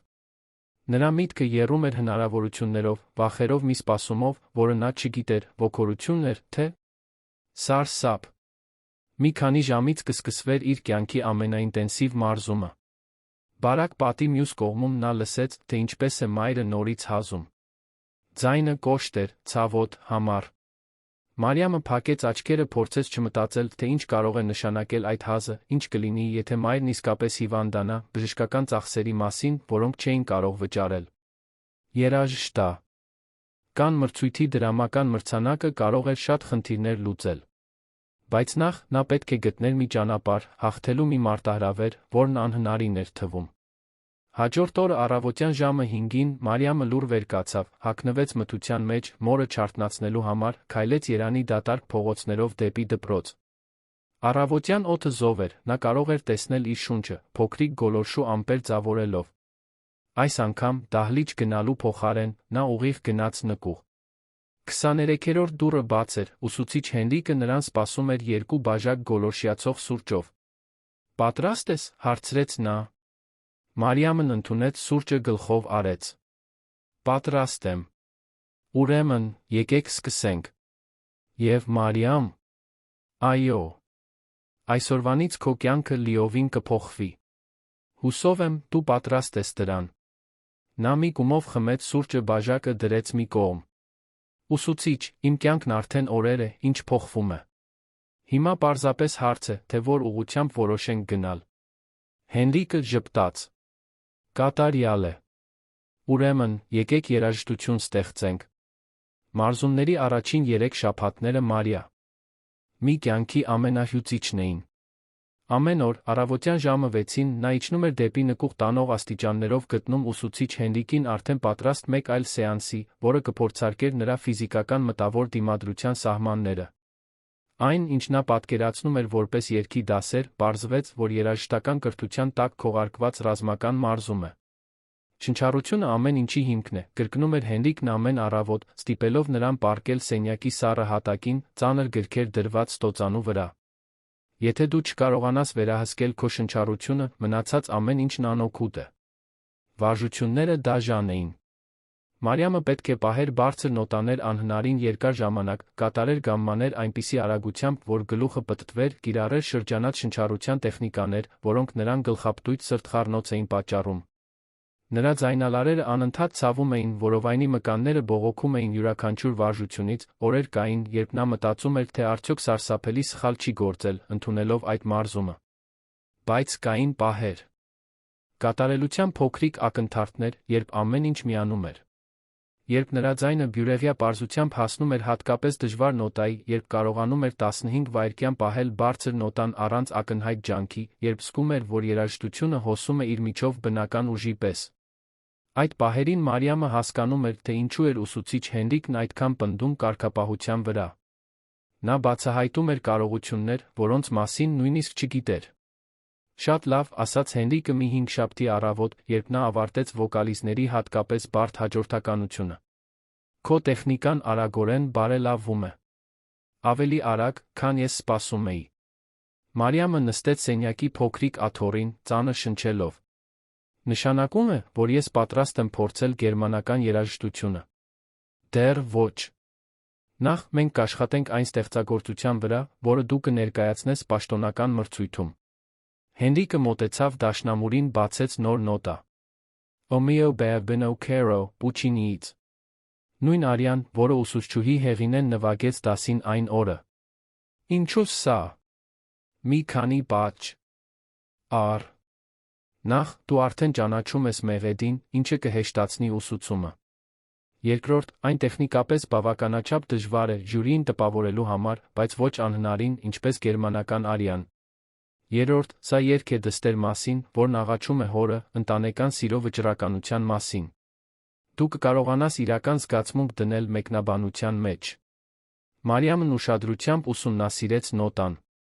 Երաժշտությունը շատ ավելի հասանելի էր թվում, քան գիշերվա թագուհու արյան, բայց այնուամենայնիվ լի էր նրբություններով, տեխնիկական մարտահրավերներով։ Իսկ երբ ենք սկսելու աշխատել Ռուբենի երգի վրա։ Համբերություն։ Նախ դու պետք է լիովին տիրապետես այս ստեղծագործությանը։ Հետո կտեսնենք, թե արդյոք պատրաստ ես դիմակայել Մոցարտին։ Նրանք մնացած առավոտն անցկացրին, աշխատելով Պուչինիի արիայի առաջին տակտերի վրա։ Սկզբում Մարիամը դժվարանում էր տեխնիկապես կապել նոտաները այն զգացմունքի հետ, որը պահանջում էր երաժշտությունը։ Նա ճիշտ էր երգում, բայց մեխանիկորեն, առանց այն մարդկային ջերմության, որը տեխնիկան կվերածեր արվեստի։ Կանգ առ, աս։ Աց Հենրիկը, երբ նա 5-րդ անգամ ավարտեց առաջին տունը։ Դու երգում ես նոտաները, բայց չես պատմում պատմությունը։ Ինչպես թե։ Սա Լաուրետայի արյան է, մի երիտասարդ աղջկա, որն աղաչում է հորը թույլ տալ ամուսնանալ իր սիրելի տղամարդու հետ։ Նա հուսահատ է, պատրաստ է ամեն ինչի, նույնիսկ իրեն արագ սկետը նետելու, եթե չստանա այն, ինչ ուզում է։ Երբ դու երգում ես, պետք է լինես Լաուրետա։ Բայց ես երբեք սիրահարված չեմ եղել։ Երբեք այսպես ինչ-որ բանի համար չեմ աղաչել։ Հենրիկը երկար վայրկյաններ ուսումնասիրեց նրան։ Երբեք չես աղաչել։ Մարիամ, դու մեծացել ես այս դպրոցում, իմանալով, որ պետք է կատարյալ լինես քո կրթաթոշակը պահպանելու համար։ Դու ամեն օր աշխատում ես մորթ օգնելու համար։ Դու ընդունում ես անհնարին մարտահրավերներ, որովհետև դա միակ ճանապարհն է ստանալու մի բան, որի կարիքը հուսահատորեն ունես։ Դու կյանքդ անցկացնում ես աղաչելով, պարզապես այդ բառերը չես օգտագործում։ Դիտարկումը նրան հարվածեց ստամոքսին։ Մարիամը երբեք իր կյանքի մասին այդպես չէր մտածել, բայց Հենրիկը ճիշտ էր։ Նա ապրում էր մշտական աղաչանքի մեջ։ Աղաչելով ընդունվել, աղաչելով հնարավորությունների, աղաչելով ավելի լավ ապագայի համար։ Նորից փորձիր, ասաց նա։ Բայց այս անգամ երգիր մորթ համար։ Աղաչիր, որ նա լավ լինի։ Աղաչիր նրան պատշաճ կերպով խնամելու հնարավորության համար։ Մարիամը փակեց աչքերը, մտածեց Հռիփսիմեի, վատացող հազի, կուտակվող բժշկական հաշիվների, հոգնած արտահայտության մասին, որը մայրը փորձում էր թաքցնել ամեն երեկո։ Երբ նորից բացեց բերանը, դուրս եկողը այլս միայն վոկալային տեխնիկա չէր։ Դա իրական հուսահատություն էր, իսկական սեր, մի աղաչանք, որը գալիս էր հոգու խորքից։ Կատարյալ է, մրմնջաց Հենրիկը, երբ վերջին նոտան լուծվեց օդում։ Հիմա դու հասկանում ես։ Մարզումից հետո Մարիամը բարձրանում էր սովորական դասերի, կրելով մի հոգնածություն, որը շատ ավելին էր, քան ֆիզիկականը։ Ամեն առավոտ ուսուցիչ Հենրիկի հետ ստիպում էր նրան ուսումնասիրել իր այն մասերը, որոնք նախընտրում էր թաքցնել, դիպչել զգացմունքների, որոնք չափազանց ցավոտ էին մոտիկից զննելու համար։ Երբ նստում էր սովորական դասասենյակներում, զգում էր, կարծես երկու լիովին տարբեր կյանքերով է ապրում։ Դպրոցում իրավիճակը գնալով լարվում էր։ Մարտահրավերի պատմությունը տարածվել էր հաստատության պատերից դուրս, հասնելով աշակերտների ծնողներին իրենց երեխաների մեկնաբանությունների միջոցով։ Ոմանք զվարճալի էին համարում կրթաթոշակառուի, էլիտայի հետ մրցելու փորձը։ Մյուսները համարում էին խոնարհության պակասի դրսևորում, որը պետք է ուղղվեր։ Ուսուցչուհի Հեղինեն ոչ մի ջանք չէր գործադրում իր զայրույթը թաքցնելու համար։ Երաժշտության տեսության դասերի ընթացքում նա նրբորեն թունավոր մեկնաբանություններ էր ուղղում Մարիամի ուղղությամբ, միշտ ձակերպված որպես ընդհանուր կրթական դիտարկումներ։ Դասական երաժշտությունը, ասաց նա մի ուրբաթ առավոտ, պահանջում է ոչ միայն տեխնիկա, այլ պատշաճ մշակութային կրթություն։ Դա մի բան չէ, որ սովորում են ինտերնետում տեսանյութեր դիտելով։ Հայացքները զգուշորեն ուղղվեցին դեպի Մարիամը, որը պահպանեց չեզոք արտահայտությունը, բայց զգաց, թե ինչպես են այտերը տաքանում։ Հեղինեն շարունակեց իր դասախոսությունը պաշտոնական երաժշտական կրթության կարևորության մասին, յուրաքանչյուր բառ հաշվարկված, բոլորին հիշեցնելու, թե որն է յուրաքանչյուրի տեղն այդ հիերարխիայում։ Դասամիջոցին Մարիամը, ինչպես միշտ, գնաց գրադարան, բայց գտավ իր սովորական սեղանը զբաղված։ Աննան նրա ընկերուհիները նստած էին հենց այնտեղ, որտեղ նա սովորաբար սովորում էր, գրքերն ու իրերը տարածելով, կարծես տարածք էին նշում։ «Օй», ասաց Աննան, երբ տեսավ Մարիամին մոտենալիս, «չգիտեի, որ այս տեղը ամրագրված է։ Դու խնդիր ունես, եթե մենք այսօր այստեղ սովորենք»։ Դա ակնհայտ սադրանք էր։ Աննան հստակ գիտեր, թե որն է Մարիամի սեղանը միտումնավոր ընտրել էր զբաղեցնել այն։ Բայց արված էր այն դաժան նրբագեղությամբ, որին տիրապետում էին հարուստ աղջիկները, քողարկված որպես քաղաքավարի հարց, որը դժվար կլիներ վիճարկել, առանց պարանոիկ թվալու։ Իհարկե ոչ, հանգիստ պատասխանեց Մարիամը։ Դպրոցը հանրային է։ Ճիշտ է, ծիծաղեց Աննան։ Մոռացել էի, որ դու ամեն ինչ գիտես հանրային դպրոցի մասին։ Մարիամը գտավ մեկ այլ սեղան գրադարանի հետի մասում, փորձեց կենտրոնանալ ուսման վրա, բայց կարող էր զգալ հայացքներն ու շշուկները, որոնք գալիս էին Աննայի խմբի ուղղությունից։ Նրանք ջանք չէին խնայում ձայնն իջեցնելու, երբ խոսում էին որոշ մարդկանց մասին, ովքեր իրենց շատ են կարևորում սեփական սահմաններն իմանալու կարևորության մասին։ Իրավիճակը հասավ իր գագաթնակետին 4-րդ շաբաթվա ընթացքում, հայ գրականության դասին։ Ուսուցիչ Կարապետը քննարկում էր Ռաֆֆու Խենթը խոսելով վեպում պատկերված սոցիալական տարբերությունների մասին, երբ Ռուբենը որոշեց մի մեկնաբանություն անել, որը կփոխեր ամբողջ խոսակցության ընթացքը։ Հետաքրքիր է, թե ինչպես են գրքի որոշ կերպարներ փորձում կյանքում առաջ գնալ կասկածելի մեթոդներով, ասաց նա, հայացքը դասարանի միջով հանդիպելով Մարիամի հայացքին։ Կարծես թե կարող են պարզապես ծածնել այն, ինչ չեն։ Ինչպիսի մեթոդներ եք դուք կասկածելի համարում, հարցրեց ուսուցիչ Կարապետը, ակնհայտորեն հետաքրքրված ավելի խորը գրական քննարկմամբ։ Գայթակղություն, առանց վարանելու պատասխանեց Ռուբենը։ Օգտագործել հմայք կեղծ խոստումներ, ստանալու բաներ, որոնք չեն վաստակել սեփական արժանինքներով։ Դասարանը լարվեց։ Բոլորը հասկաց։ Ան, որ խոսակցությունը դադարել է լինել գրականության մասին, դարձել է շատ ավելի արդիական մի բանի մասին։ Ուսուցիչ Կարապետը կարծես նկատեց ենթատեքստը, բայց չգիտեր ինչպես արձագանքել։ Հետաքրքիր մեկնաբանություն, զգուշորեն ասաց նա։ Ուրիշ մեկը կցանկանա մեկնաբանել։ Մարիամը զգաց, թե ինչպես են բոլոր հայացքներն ուղղվում դեպի իրեն։ Դա այն իրավիճակներից էր, երբ ցանկացած պատասխան կմեկնաբանվեր որպես Ռուբենի մեղադրանքների հաստատում։ Եթե պատասխաներ, գտվար, թե պաշտպանվում է մի բանից, որի համար մեղադրվել է։ Եթե լուռ մնար, մեղավոր գտվար։ Նա ընտրեց երրորդ տարբերակը։ Ուսուցիչ Կարապետ, ասաց նա, պահպանելով հանգիստ ձայնը ուղղվելով միայն ուսուցչին, վեպում այն կերպարները, որոնք իսկապես կարողանում են իրենց կյանքը բարելավել, նրանք են, ովքեր համատեղում են քրտնաջան աշխատանքը հայտնվող հնարավորությունների հետ։ Ինչպես Սալբին, որն օգտագործում է իր բնատուր գեղեցկությունն ու խելքը կարողանում է ամուսնանալ, որը նրան դուրս է բերում իր վիճակից։ Նա չի ձացնում այն, ինչ չէ, նա ցույց է տալիս, թե ով է իրականում։ Երբ հնարավորություն է ունենում։ Հիանալի դիտարկում, ասաց ուսուցիչ Կարապետը, ակնհայտորեն թեթացած, որ քննարկումը վերադարձել է ակադեմիական հողի վրա։ Սալբին իսկապես հետաքրքիր օրինակ է անձնական տաղանդի միջոցով սոցիալական շարժունակության։ Ռուբենը կարմրեց։ Եվս մեկ անգամ Մարիամը նրա սադրանքը վերածել էր ինտելեկտուալ քննարկման, որը նրան մակերեսային էր դարձնում համեմատության մեջ։ Երբ դասն ավարտվեց, նա հետեց նրան մինչ միջանցք։ Դու կարծում ես, որ շատ խելացի ես, այնպես չէ, ասաց նա, հասնելով նրան պահարանների մոտ։ Մարիամը շրջվեց, նրան դիմակայելու։ Կարծում եմ, որ բավականաչափ խելացի եմ ուրիշներին նվաստացնելու կարիք չունենալու համար, ինձ ավելի լավ զգալու համար։ Ես ոչ ոքի նվաստացնելու փորձ չեմ անում։ Պարզապես կարծում եմ, որ դու պետք է ավելի պատրաստ լինես նրան, ինչ սպասվում է։ Ինչպիսի պատրաստություն ես առաջարկում։ Ռուբենն ավելի մոտեցավ, ձայնը իջեցնելով։ Մարիամ, դու գաղափար չունես, թե ինչի մեջ ես խառնվել։ Այս մրցույթը կատակ չէ։ Կարևոր մարդիկ են դիտում։ Աշակերտների ծնողներ, որոնք ֆինանսավորում են այս դպրոցը։ Եթե դու բարձրանաս այդ բեմ հիմարի տեղ դնես քեզ, դու ոչ միայն քեզ կնվաստացնես, այլ հաստատությանը։ Եվ դա քեզ անհանգստացնում է,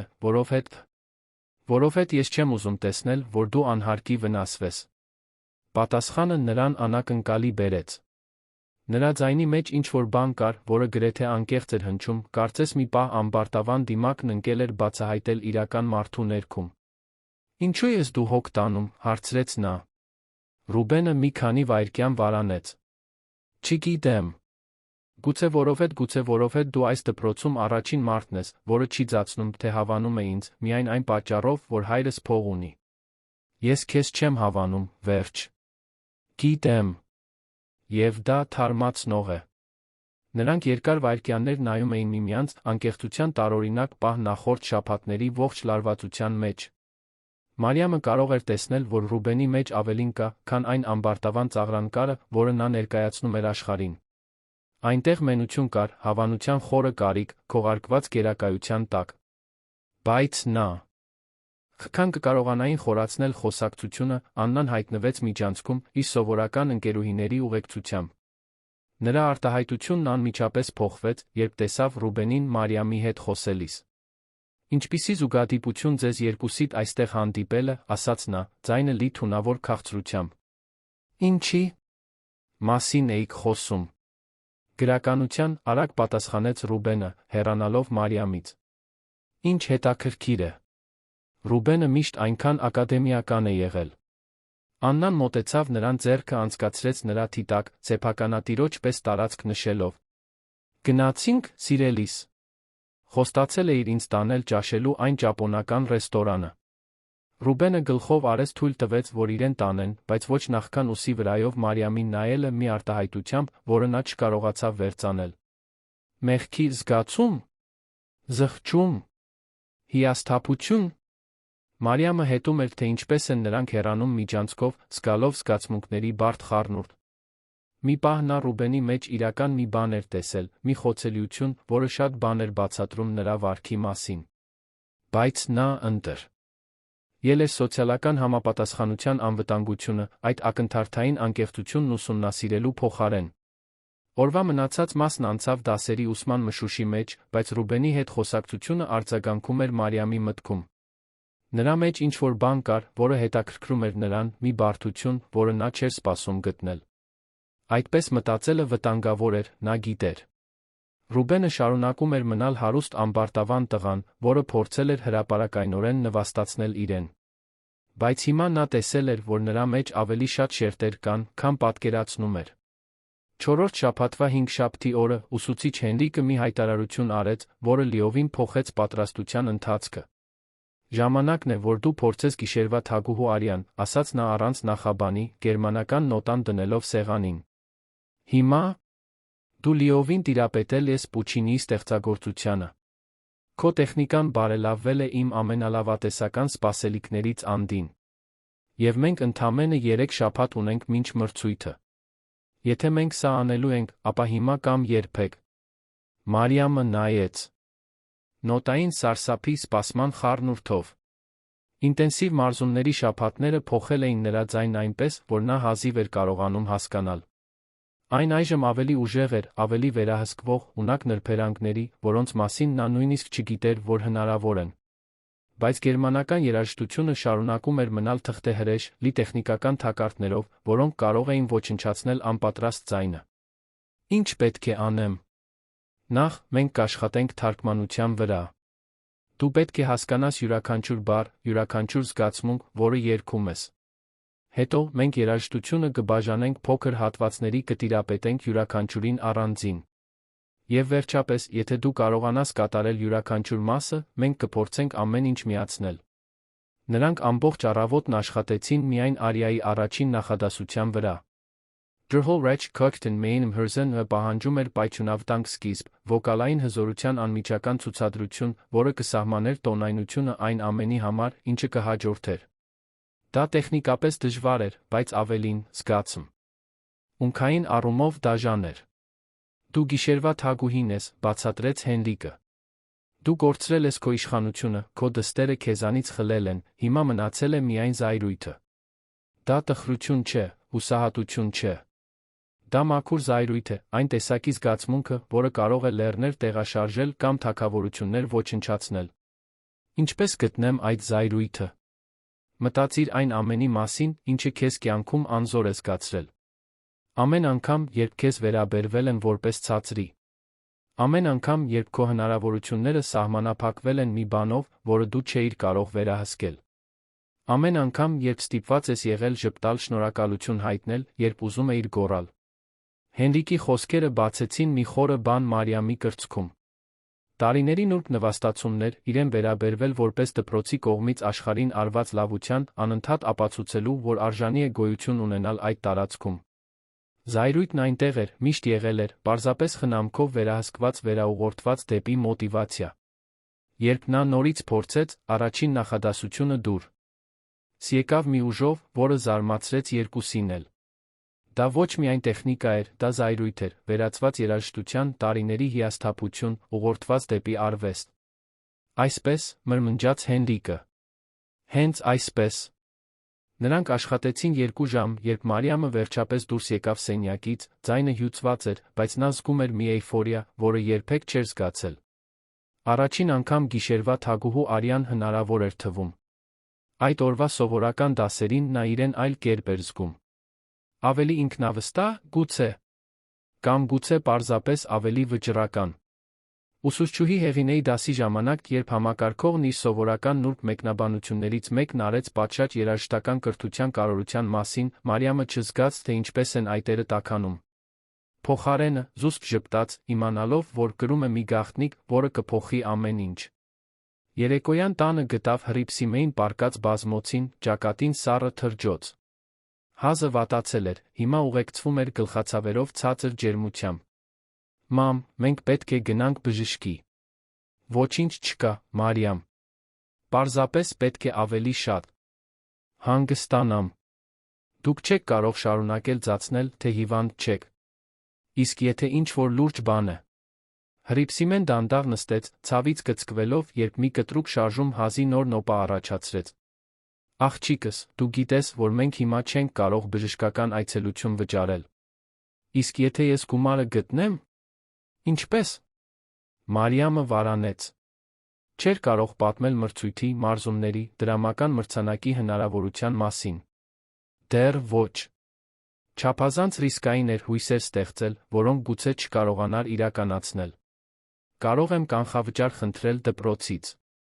Կամ հանգստյան օրերին աշխատանք գտնել։ Դու արդեն շատ ես աշխատում։ Եվ պետք է կենտրոնանաս ընդունելության քննությունների համար ուսման վրա։ Մամ, հիմա կարորը ձեզ խնամելն է։ Հռիփսիմեն երկար վայրկյաններ ուսումնասիրեց դստեր դեմքը։ Մարիամ, ինչ-որ բան կա, որ դու ինձ չես պատմում։ Հարցը նրան լիովին անակնկալի բերեց։ Հռիփսիմեն միշտ հատուկ ինտուիցիա ուներ, երբ խոսքը վերաբերում էր իր դստերը, մի կարողություն նկատելու, երբ ինչ-որ բան այլ էր։ Ինչու ես հարցնում։ Որովհետ դու այլ ես ստարցել։ Ավելի ինքնավստահ։ Կարծես ինչ-որ բան գիտես, որը ես չգիտեմ։ Մարիամը զգաց իր կրած գաղտնիքի ծանրությունը։ Շաբաթներ շարունակ նա երկակի կյանքով էր ապրել, ցերեկը հնազանդ աշակերտուհի, իսկ առավոտյան վաղ ժամերին երգչուհու աշակերտ։ Հյուծիչ էր երկու ինքնությունները առանձին պահելը, հատկապես երբ դրանցից մեկը խոստանում էր լինել ընտանիքի բոլոր խնդիրների լուծումը։ Մամ, ասաց նա վերջապես, եթե ես քեզ ասեմ, որ գուցե, միայն գուցե կարողանամ գումար գտնել ձեր բժշկական բուժումը վճարելու համար, դուք կհամաձայնվեք գնալ բժշկի։ Ինչպես։ Վստահիր ինձ։ Պարզապես մի քանի շաբաթ։ Վստահիր, որ ես պլան ունեմ։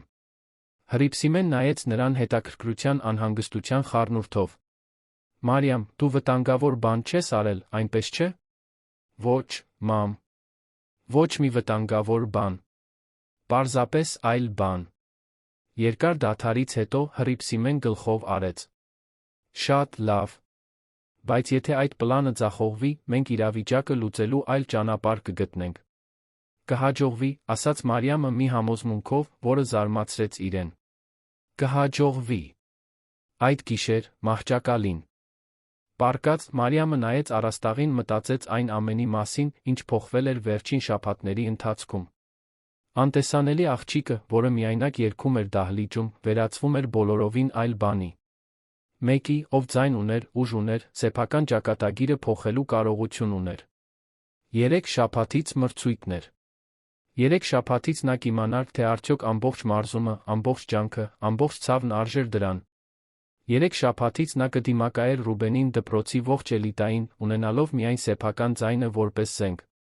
Բայց առաջին անգամ, երբ ընդունել էր մարտահրավերը, Մարիամը վախ չէր զգում։ Նա զգում էր շատ ավելի հզոր մի բան, բացարձակ վճռականություն։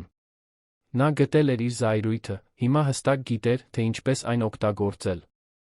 Մրցույթից 1 շաբաթ առաջ լարվածությունը կարծես թափանցել էր դպրոցի յուրաքանչյուր անկյուն։ Մարիամը դա զգում էր դասընկերների ավելի երկար հայացքներում, խոսակցություններում, որոնք կտրուկ դադարում էին, երբ նա անցնում էր, նրանում, թե ինչպես էին նույնիսկ աշխատակիցները կարծես հետաքրքրությամբ դիտում իրեն։ Պատմությունը արածվել էր դասասենյակներից շատ ավելի հեռու, հասնելով ծնողներին, շրջանավարտներին, Սուրբ Իսահակ վարժարանի շուրջ պտտվող ավելի լայն համայնքին։ Ուսուցիչ Հենրիկի հետ վերջին մարզումների ընթացքում Մարիամը բացահայտեց, որ գիշերվա թագուհու Արիային տեխնիկապես տիրապետելը ճակատամարտի միայն կեսն էր։ Մյուս կեսը մտավոր էր, կարողանալ կատարել այդքան դժվար ստեղծագործություն ծայրահեղ ճնշման տակ, մի լսարանի առաջ, որը կներառեր Երանի ամենահզոր ազդեցիկ մարդկանցից մի քանիսին։ Տեխնիկան դու արդեն ունես, ասաց Հենրիկը մի երկուշաբթի առավոտ, մրցույթից 5 օր առաջ։ Հիմա մենք պետք է աշխատենք սթրեսի նկատմամբ քո դիմադրողականության վրա։ Նա ստեղծել էր արհեստական ճնշման միջավայր, հրավիրելով տիկին Կարինեին, տնօրինության քարտուղարին, պարոն Հովակիմին, դռնապանին, դիտելու մարզումը։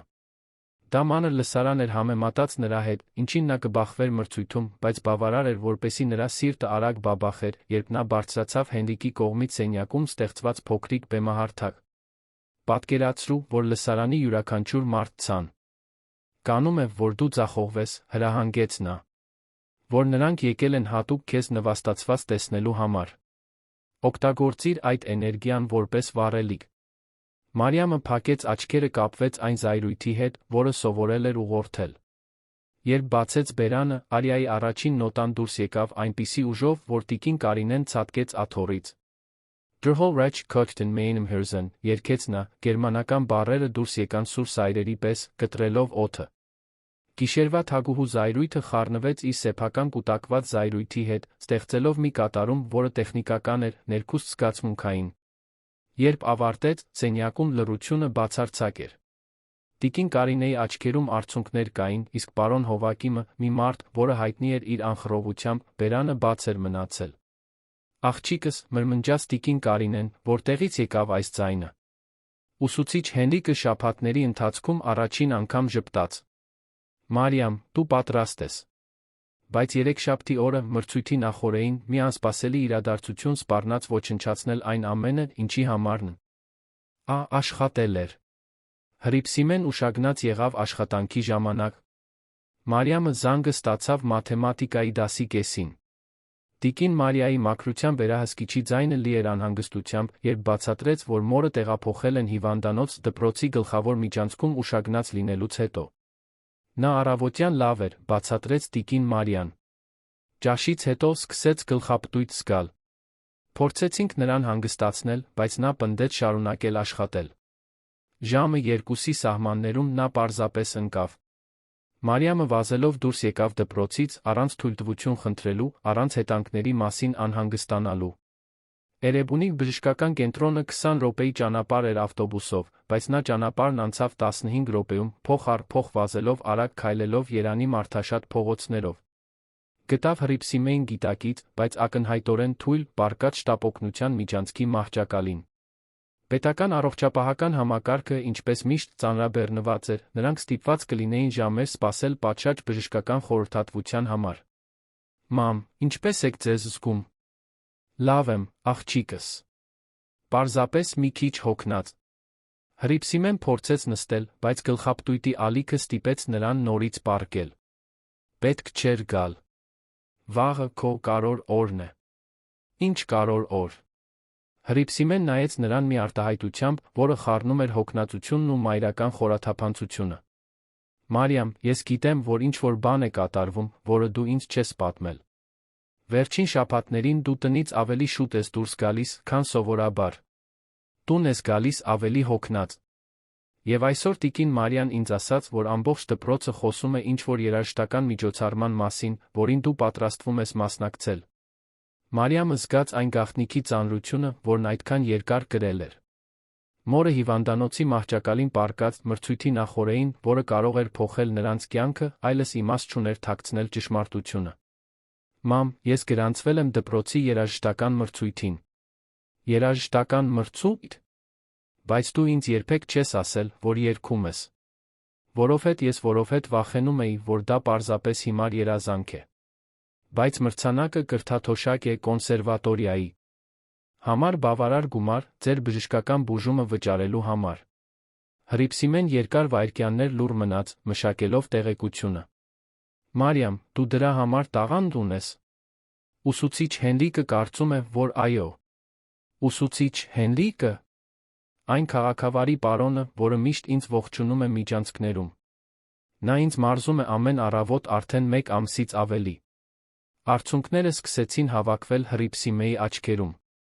Աղջիկս, ինչու ինձ չես պատմել։ Որովհետև չէի ուզում կեղծ հույսեր ստեղծել։ Եվ որովհետև Մարիամը վարանեց, հետո որոշեց լինել լիովին անկեղծ։ Եվ որովհետև վախենում էի, որ դուք ինձ կարգել էիք։ Որ կհամարեիք չափազանց վտանգավոր, չափազանց անիրական։ Իսկ այդպես է։ Վտանգավոր։ Մարիամը խնամքով մտածեց հարցի շուրջ։ Այո։ Եթե ես վաղը ձախողվեմ, հրապարակայնորեն կնվաստացվեմ։ Իմ կրթաթոշակը կարող է վտանգի տակ լինել։ Բոլորը կիմանան, որ հավաքարարի աղջիկը փորձեց շատ բարձր թռչել ընկավ գետնին։ Իսկ եթե հաջողվի։ Եթե հաջողվի, մեր կյանքը լիովին կփոխվի։ Հռիփսիմեն ձեռքը մեկնեց դիպավ դստեր դեմքին։ Մարիամ։ Ես ամբողջ կյանքս փորձել եմ քեզ տալ հնարավորություններ, որոնք ես երբեք չեմ ունեցել։ Եթե սա քո շանսն է, դու պետք է բռնես այն ամբողջ ուժով։ Բայց իսկ դուք։ Ինչպես կենտրոնանամ մրցույթի վրա, իմանալով, որ հիվանդ եք։ Աղջիկս, ես կդիմանամ 1 օր։ Դու կդիմանաս 1 ելույթի։ Վաղը դու կերքես, հետո միասին կլուծենք իմ առողջության հարցը։ Նրանք մնացած կեսօրն անցկացրին շտապօգնությունում, սպասելով խորհրդատվության, որը վերջապես տեղի ունեցավ երեկոյան ժամը 7-ին։ Բժիշկը, երիտասարդ ակնհայտորեն ծանրաբեռնված մի մարդ, արագ զննում կատարեց նշանակեց մի քանի հետազոտություններ, որոնք պետք է արվեին հաջորդ շաբաթ։ Կարող է լինել ծանր սակավարյունություն, կարող է լինել համառ շնչառական վարակ, բացատրեց նա։ Հետազոտությունները ավելի ճշգրիտ ախտորոշում կտան։ Առայժմ, շատ հանգիստ իմ նշանակած դեղամիջոցները։ Երբ վերջապես տուն հասան, արդեն երեկոյան ժամը 9 էր։ Մարիամն օգնեց մորը տեղավորվել բազմոցին գնաց թեյ պատրաստելու։ Ձեռքերը թեթակի դողում էին ոչ միայն հոգնածությունից, այլ այն իրականությունից, ինչին կբախվեր 20 ժամից էլ քիչ անց։ Հեռախոսը զանգեց, երբ նա խոհանոցում էր։ Ուսուցիչ Հենրիկն էր։ Մարիամ, լսեցի մորդ մասին։ Ինչպես է նա։ Ավելի լավ, բայց հետազոտությունների կարիք կունենա։ Ուսուցիչ, ես չգիտեմ, թե կարող եմ վաղը ելույթ ունենալ։ Չեմ կարողանում դադարել մտածել։ Կանգ առ, ընդհատեց նրան Հենրիկը։ Խորը շունչ քաշիր, լսիր ինձ։ Մայրդ տանն է, անվտանգ, համապատասխան դեղորայքով։ Հետազոտությունները կարող են մի քանի օր սպասել։ Մրցույթը՝ ոչ։ բայց եթե իմ ելույթի ժամանակ ինչ-որ բան պատահի, եթե նա վատ զգա, ես այնտեղ չլինեմ։ Մարիամ, դու կարծում ես, որ մայրդ ուզում է, որ դու հրաժարվես այսպիսի հնարավորությունից, որ նա քեզ ամբողջ կյանքդ մեծացրել է, որպեսզի վճռորոշ պահին հանձնվես։ Հարցը նրան ուղիղ հարվածեց։ Հռիփսիմեն զոհաբերել էր ամեն ինչ, դստերը տալու այն հնարավորությունները, որոնք ինքը երբեք չէր ունեցել։ Հիմա հանձնվելը կնշանակեր վատնել տասնամյակների մայրական զոհաբերությունը։ Գիտեմ, բայց… Առանց բայցերի։ Դու այսօր շուտ կքնես։ Վաղը կարթնանաս, իմանալով, որ այսօր այն օրն է, որի համար պատրաստվել ես ամբողջ կյանքը։ Եվ կբարձրանաս այդ բեմ բոլորին ցույց կտաս, թե ով ես դու իրականում։ Հեռախոսը անջատելուց հետո Մարիամը նստեց մոր կողքին բազմոցին։ Մամ, վաղը մրցույթն է։ Գիտեմ։ Տիկին Մարիան ինձ պատմեց, որ ամբողջ դպրոցն այդ մասին է խոսում։ Որոշ ծնողներ նույնիսկ հատուկ եկել են դիտելու։ Դուք պետք չէ գաք։ Կարող եք տանը հանգստանալ։ Հռիփսիմեն նայեց նրան մի վճռական արտահայտությամբ, որը Մարիամը ճանաչեց որպես նույն հայացքը, որը տեսնում էր հայելու մեջ, երբ դժվար որոշումներ էր կայացնում։ Աղջիկս, դու իսկապես կարծում ես, որ ես կբաց թողնեմ իմ դստեր փայլելը տեսնելու հնարավորությունը։ Բայց դուք լավ չեք։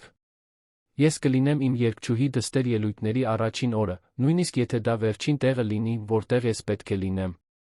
Նրանք մնացած երեկոն անցկացրին, խոսելով երաժշտության, երազանքների, վախի, քաջության մասին, որոնք անհրաժեշտ են անհնարին թվացող բանի հետից գնալու համար։ Հռիփսիմեն հարցեր էր տալիս մարզումների, ուսուցիչ Հենրիկի, Մարիամի սովորած երգերի մասին։ Կարծես նրան քվերականգնում էին ամիսների կորցրած խոսակցությունները մեկ գիշերվա ընթացքում։ Կարող ես ինձ համար ինչ-որ բան երգել, խնդրեց Հռիփսիմեն, երբ արդեն կեսգիշերն անց էր։ Ուսուցիչ Հենրիկն ասաց, որ ձայնս հանգստացնեմ։ Միայն մի քիչ։ Ինչ-որ պարզ բան։ Մարիամը ցածրաձայն երգեց Ավե Մարիան, որը երգել էր ուսուցիչ Հենրիկի համար մարզումների առաջին օրը։ Նրա ձայնը լցրեց փոքրիկ բնակարանը օրհնության պես, միջավայրը վերածելով սրբազան մի բանի։ Երբ ավարտեց, Հռիփսիմեն լացում էր։ Աղջիկս, մրմնջաց նա, որտեղից եկավ այս ձայնը։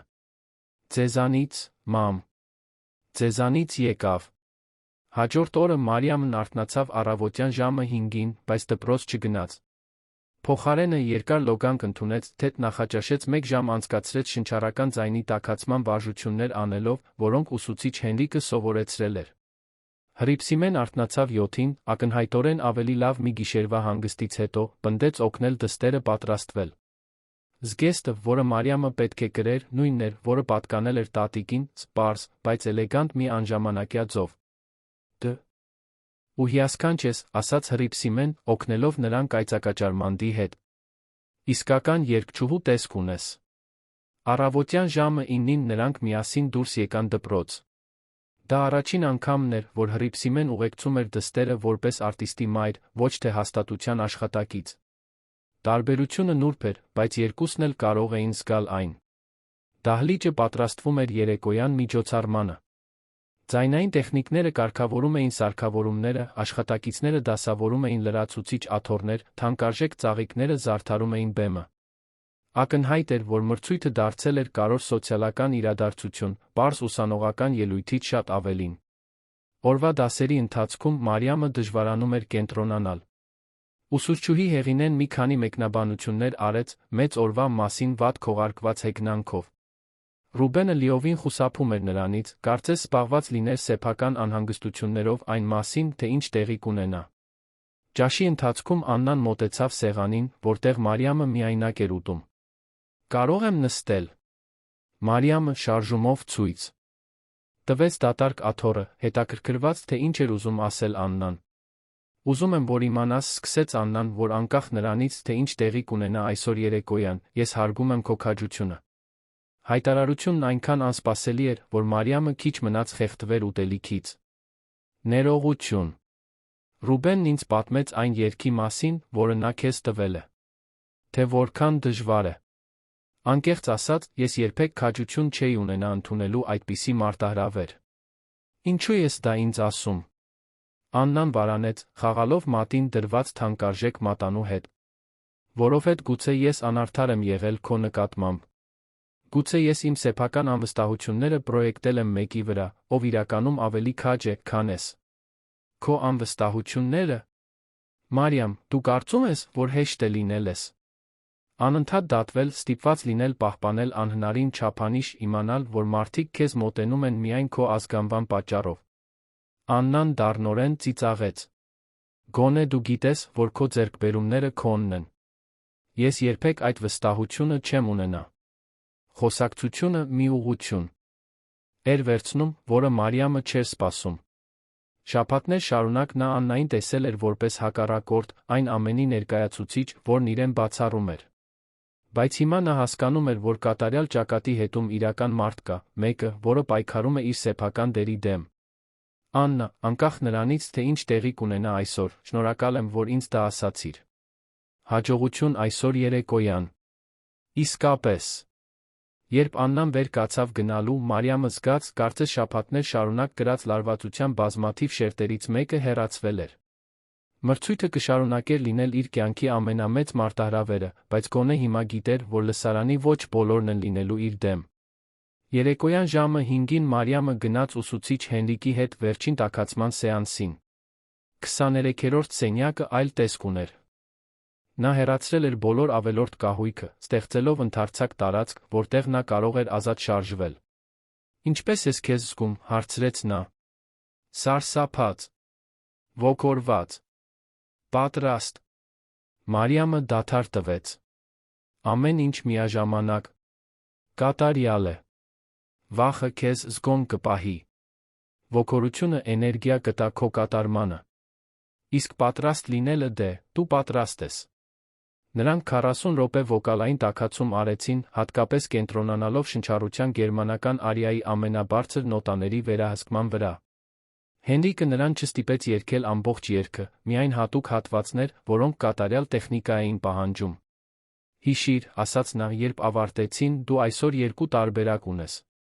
Կարող ես երգել Պուչինիի արիան, որը կապահովի ամուր կատարում հավանաբար հաղթանակ մրցույթում։ Կամ կարող ես երգել Մոցարտ, որը հսկայական ռիսկ է, բայց որը, եթե հաջողվի, անմոռանալի կլինի։ Ինչ եք դուք խորհուրդ տալիս։ Հենրիկը ժպտաց։ Ես չեմ լինելու այդ բեմում։ Որոշումը քոնն է, պետք է գա քո սրտից։ Երեկոյան ժամը 7-ին դահլիճը լեփ-լեցուն էր։ Մարիամը նայեց կողա։ Հին վարագույրից տեսավ մի լսարան, որը ներառում էր ոչ միայն աշակերտներ ուսուցիչներ, այլ տասնյակ ծնողներ, շրջանավարտներ որոշ անձանց, որոնց ճանաչում էր թերթերից ամսագրերից։ Առաջին շարքում նստած էր մի մարդ, որը նա գիտեր, որ Գագիկ Մանուկյանն է, Ռուբենի հայրը։ Հռիփսիմեն նստած էր դահլիճի մեջտեղում, ակնհայտորեն հոգնած, բայց վճռական ներկա լինելու։ Նրա կողքին, Մարիամի զարմանքի համար, նստած էր ուսուցիչ Հենրիկը, որը որոշել էր դիտել ելույթը որպես լսարանի սովորական անդամ։ Մրցույթում 5 եզրափակիչ մասնակից կար։ Մարիամը պետք է վերջինը ելույթ ունենար, մի դիրք, որը ուսուցիչ Հենրիկը նկարագրել էր որպես առավելություն, որպես անեծք։ Առավելություն, որովհետ նա կիմանար մրցակցության մակարդակը։ Անեծք, որովհետ անհանգստությունը ավելի շատ ժամանակ կունենար աճելու։ Առաջին 4 թեկնածուները լավ ելույթ ունեցան։ Իզաբելլա Ֆերեյրան, հայտնի դիրիժորի դուստրը, երգեց Վերդիի մի արիա տպավորիչ տեխնիկական հմտությամբ։ Լուկաս Մորայեսը ընտրել էր ժամանակակից երգ, որը բուռն ծափահարությունների արժանացավ։ Մյուս երկուսը տեխնիկապես պատշաճ էին, բայց առանց առանձնահատուկ փայլի։ Երբ ուսուցչուհի Հեղինեն հայտարարեց նրա անունը, Մարիամը զգաց, կարծես լողալով է շարժվում դեպի բեմ։ Դահլիճը բացարձակ լռության մեջ մնաց, երբ նա կանգնեց կենտրոնում դաշնամուրի մոտ, որը պետք է լիներ նրա միակ երաժշտական ուղեկիցը։ Նա նայեց լսարանին, տեսավ հարյուրավոր դեմքեր, որոնք դիտում էին իրեն։ Ոմանք հետաքրքրված, մյուսները թերահավատ, ոմանք ակնհայտորեն սպասում էին նվաստացման տեսարանի։ Նրանց բոլորի մեջ նա գտավ Հռիփսիմեի աչքերը, որը նրան քաջալերող ժպիտ տվեց։ Հենց այդ պահին Մարիամը կայացրեց իր վերջնական որոշումը։ Փոխանակ մոտենալու դաշնակահարին նշելու, թե որ երգն է երգելու, նա քայլեց դեպի բեմի կենտրոնում գտնվող խոսափողը, ուղղակիորեն խոսեց լսարանի հետ։ Մի քանի շաբաթ առաջ, սկսեց նա, ձայնը պարզ ամուր, մի դասընկեր ինձ մարտահրավեր նետեց երգելու օպերային ռեպերտուարի ամենադժվար երգերից մեկը։ Նա հավատում էր, որ ես կձախողվեմ, որ այդ ձախողումն ինձ կդնի իմ տեղը։ Այսօր երեկոյան ես հրապարակայնորեն ընդունում եմ այդ մարտահրավերը։ Սպասմա։ Նշշուկ անցավ լսարանով։ Առաջին շարքում նա տեսավ, թե ինչպես է Գագիկ Մանուկյանն առաջ թեքվում, ակնհայտորեն հետաքրքրված։ Ռուբենը նստած էր մի քանի շարք հետում, դեմքը գունատ նյարդայնությունից։ Ես կերքեմ Վոլֆգանգ Ամադեուս Մոցարտի Der Hohlreich Kocht in meinem Herzen։ Գիշերվա թագուհու արյան։ Շշուկը վերածվեց լսելի բացականչությունների։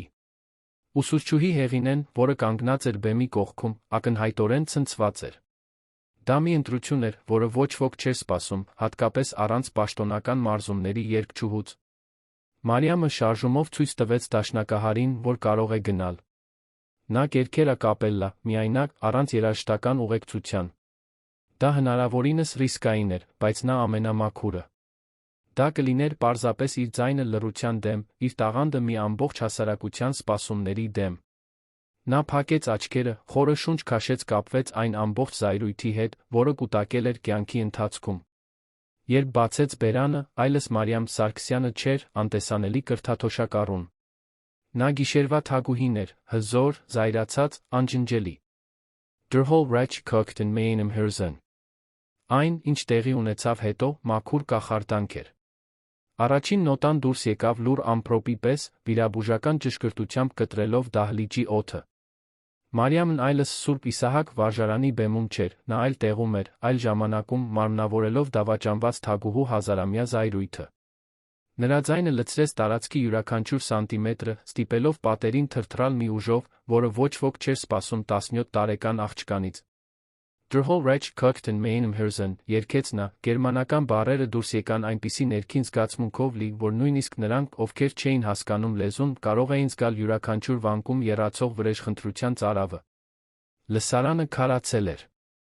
Նրանց ցնցում էր ոչ միայն տեխնիկական կատարելությունը, թե Մարիամը հասնում էր նոտաների, որոնց հասնելու համար պրոֆեսիոնալ սոպրանոների մեծամասնությունը կպայքարեր։ Դահում կիրքն էր, կործանարար զգացմունքային անկեղծությունը, այն ձեթ, թե ինչպես նա տարիների նվաստացումն ու հիասթափությունը վերածեց մակ։ Ուր արվեստի։ Ուսուցիչ Հենրիկը, նստած Հռիփսիմեի կողքին, զգում էր, թե ինչպես են արցունքները հոսում իր դեմքով։ 40 տարվա երաժշտական կարիերայի ընթացքում նա երբեք չէր ականատես եղել միաժամանակ այդքան տեխնիկապես կատարյալ զգացմունքային առումով ճշմարիտ կատարման։ Մարիամը ոչ միայն երգում էր Մոցարտ, նա ուղղորդում էր հենց կոմպոզիտորի հոգին։ Գագիկ Մանուկյանը առաջին շարքում դադարել էր շնչել։ Որպես մարդ, որը ֆինանսավորում էր օպերաներ ամբողջ աշխարհում, որը լսել էր ներկայիս լավագույն սոպրանոներին, նա ճանաչում էր կյանք փոխող տաղանդը, երբ լսում էր այն։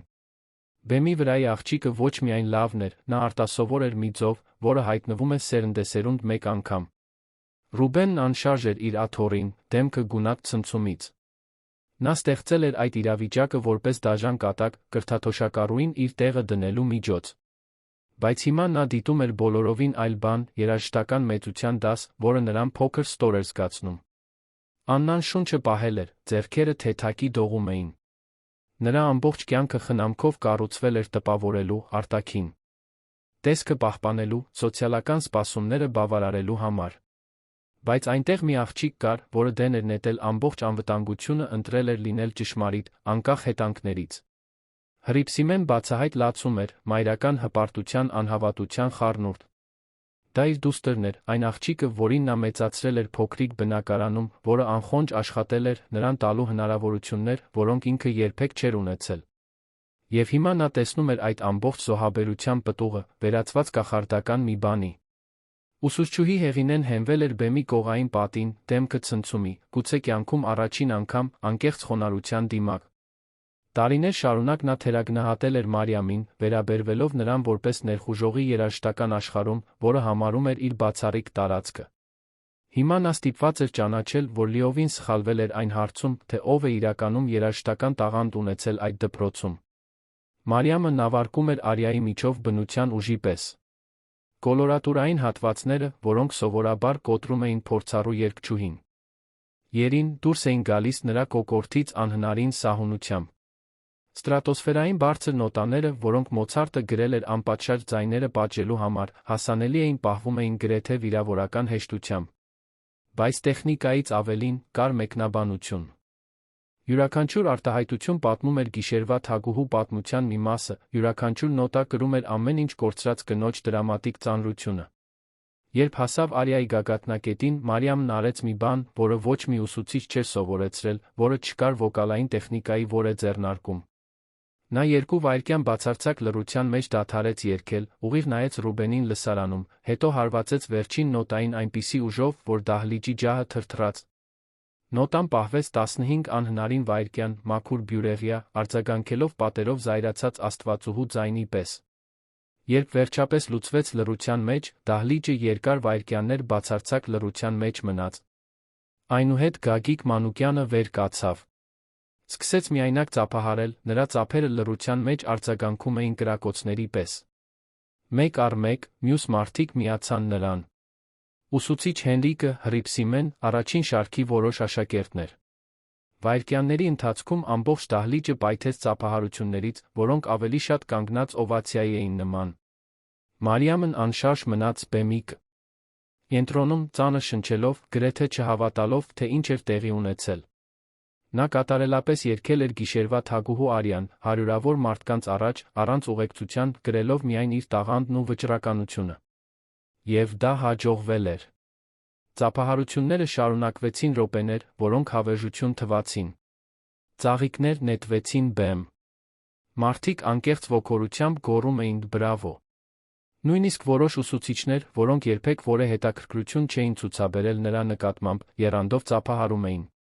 Երբ ծափահարությունները վերջապես սկսեցին մարել, ուսուցչուհի Հեղինեն բարձրացավ բեմ մի արտահայտությամբ, որը խառնում էր մասնագիտական անհարմարությունն ու դժկամ հարգանքը։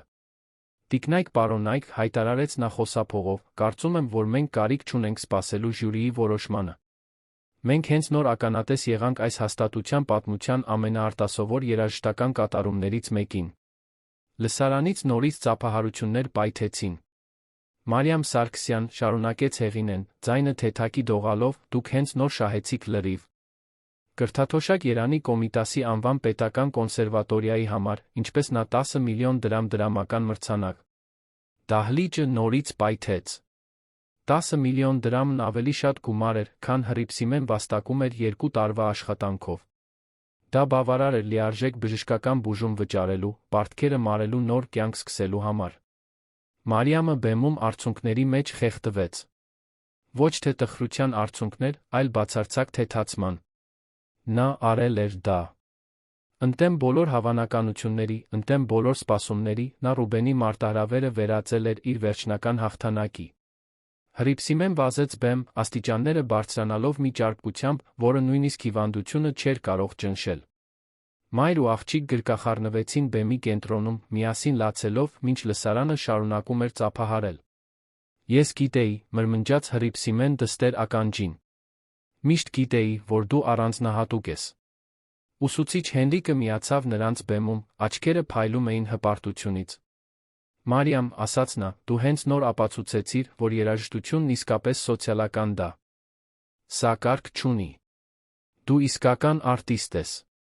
Ռուբենը երկար րոպեներ մնաց լսարանում, երբ մարդկանց մեծամասնությունը դուրս էր եկել դպրոցի այգում կազմակերպված ընդունելությանը։ Նա անշարժ էր, մշակելով այն ամենը, ինչ տեղի էր ունեցել։ Նրա դաժան կատակը վերածվել էր Մարիամի հաղթանակի, բայց ավելին, բացահայտել էր բնավորության մասին մի ճշմարտություն, որը նրան խորապես անհանգստացնում էր։ Վերջապես, նա վեր կացավ քայլեց դեպի բեմ, որտեղ Մարիամը դեռ խոսում էր բարեմաղթողների հետ շնորհավորանքներ ընդունում։ Երբ նա տեսավ նրան մոտենալիս, շուրջը խոսակցությունը աստիճանաբար դադարեց։ Բոլորն ուզում էին իմանալ, թե ինչպես կարձագանքի երիտասարդ ժառանգը իր սադրանքի ստեղծած դրամատիկ շրջադարձին։ Մարիամ, ասաց նա, երբ վերջապես դեմ առ դեմ կանգնեցին, եսը։ Նա դադարեց, ակնհայտորեն պայքարելով ճիշտ բառերը գտնելու համար։ Ամբողջ կյանքում նրան սովորեցրել էին, որ փողը ամեն ինչ լուծում է, որ սոցիալական դիրքն ավելի կարևոր է, քան բնավորությունը, որ որոշ մարդիկ ծնվում են մյուսներից գերազանց։ Բայց Մարիամը լիովին ոչնչացրել էր այդ աշխարհ։ Հայացքը ոչ այլ ինչով, քան տաղանդով, քրտնաջան աշխատանքով, քաջությամբ։ Ես սխալ էի, ասաց նա վերջապես։ Լիովին սխալ էի քո երաժշտության, այն ամենի մասին, ինչն իսկապես կարևոր է։ Մարիամը երկար վայրկյաններ ուսումնասիրեց նրան։ Ռուբենի մեջ մի խոցելիություն կար, որը նա երբեք չէր տեսել, մի անկեղծ խոնարհություն, որը լիովին հակասում էր նրա միշտ ցուցաբերած ամբարտավանությանը։ Ռուբեն, մեղմ ասաց նա, դու ինձ տվեցիր իմ կյանքի ամենամեծ նվերը։ Ոչ այն պատճառով, որ մտադրվել էիր, բայց այնուամենայնիվ տվեցիր։ Ինչպես թե։ Դու ինձ ստիպեցիր գտնել իմ սեփական ուժը։ Առանց քո մարտահրավերի, գուցե ես երբեք չբացահայտեի, թե ինչի եմ ընդունակ։ Ռուբենը դանդաղ գլխով արեց։ Անկեղծ ասած, ես երբեք չէի սպասում, որ դու իսկապես կընդունես։ Կարծում էի, որ դու պարզապես կանտեսես կամ կհանձնվես։ Ինչու արեցիր դա։ Ինչու փորձեցիր ինձ նվաստացնել։ Հարցը նրան ստիպեց դիմակայել մոտիվացիաների, որոնք ինքը լիովին չէր զննել։ Որովհետև դու ինձ փոքր էիր զգացնում։ Ոչ փողի կամ սոցիալական դիրքի պատճառով։ Բնավորության պատճառով։ Դու ունեիր ինչ-որ իրական բան, մի բան, որը ես երբեք չեմ ունեցել։ Իսկ հիմա։ Ռուբենը նայեց դահլիճի շուրջը, տեսնելով իր ընտանիքին ընկերներին Հռիփսիմեի հետ խոսելիս, կարծես նա հավասար լիներ, տեսնելով ուսուցիչ Հենրիկին վերաբերվելիս որպես հերոսի, որն իսկապես այդպիսին էր, տեսնելով Մարիամին շրջապատված մարդկանցով, ովքեր անկեղծորեն հիանում էին նրանով իր ձեռքբերումների համար։ Հիմա ես հասկանում եմ, որ ուզում եմ լինել այնպիսի մարդ, որն արժանի է լինել քեզ նման մեկի կողքին։ Մարիամը ժպտաց, առաջին անգամ, որ նրան ժպտացել էր առանց սարկազմի կամ պաշտպանականության։ Դա կարելի է կազմակերպել։ Բայց դու պետք է դրա համար աշխատես։ Այգուն կազմակերպված ընդունելության ժամանակ Գագիկ Մանուկյանը մոտեցավ Հռիփսիմեին մի առաջարկով, որը էլ ավելի կտրուկ կփոխեր նրանց կյանքի ընթացքը։ Տիկին Սարգսյան, հարգանքով ասաց նա, ես կցանկանայի լիովին ֆինանսավորել ձեր դստեր երաժշտական կարիերան։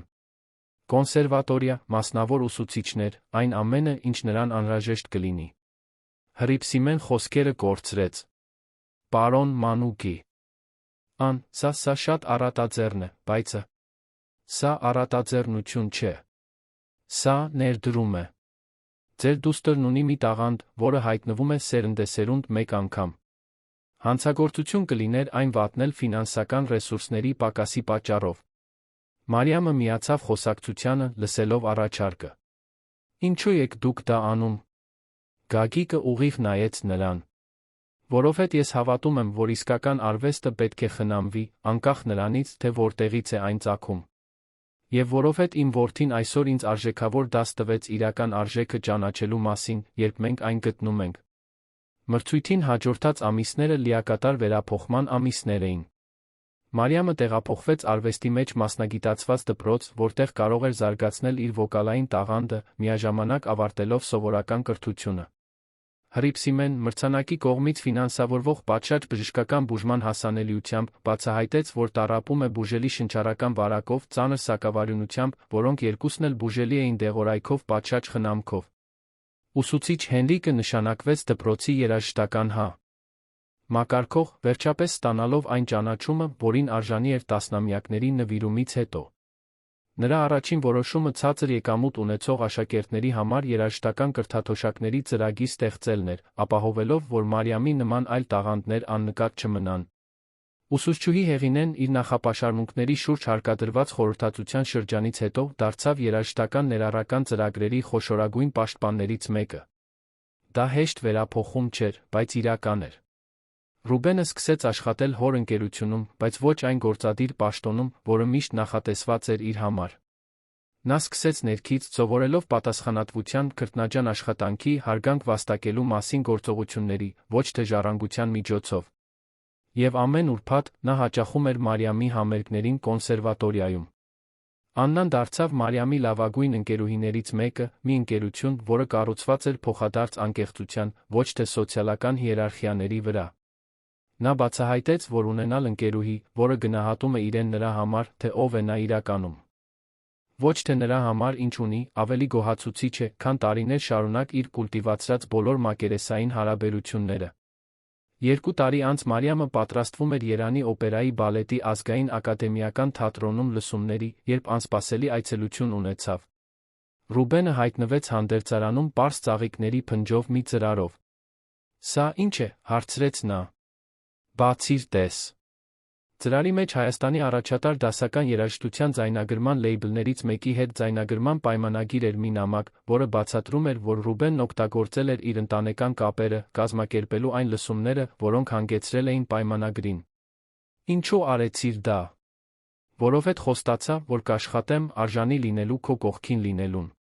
Սա իմ աշխատանքն է։ Մարիամը նայեց պայմանագրին, հետո Ռուբենին, վերջապես հասկացավ, որ իր ճանապարհորդությունը նոր է սկսվում։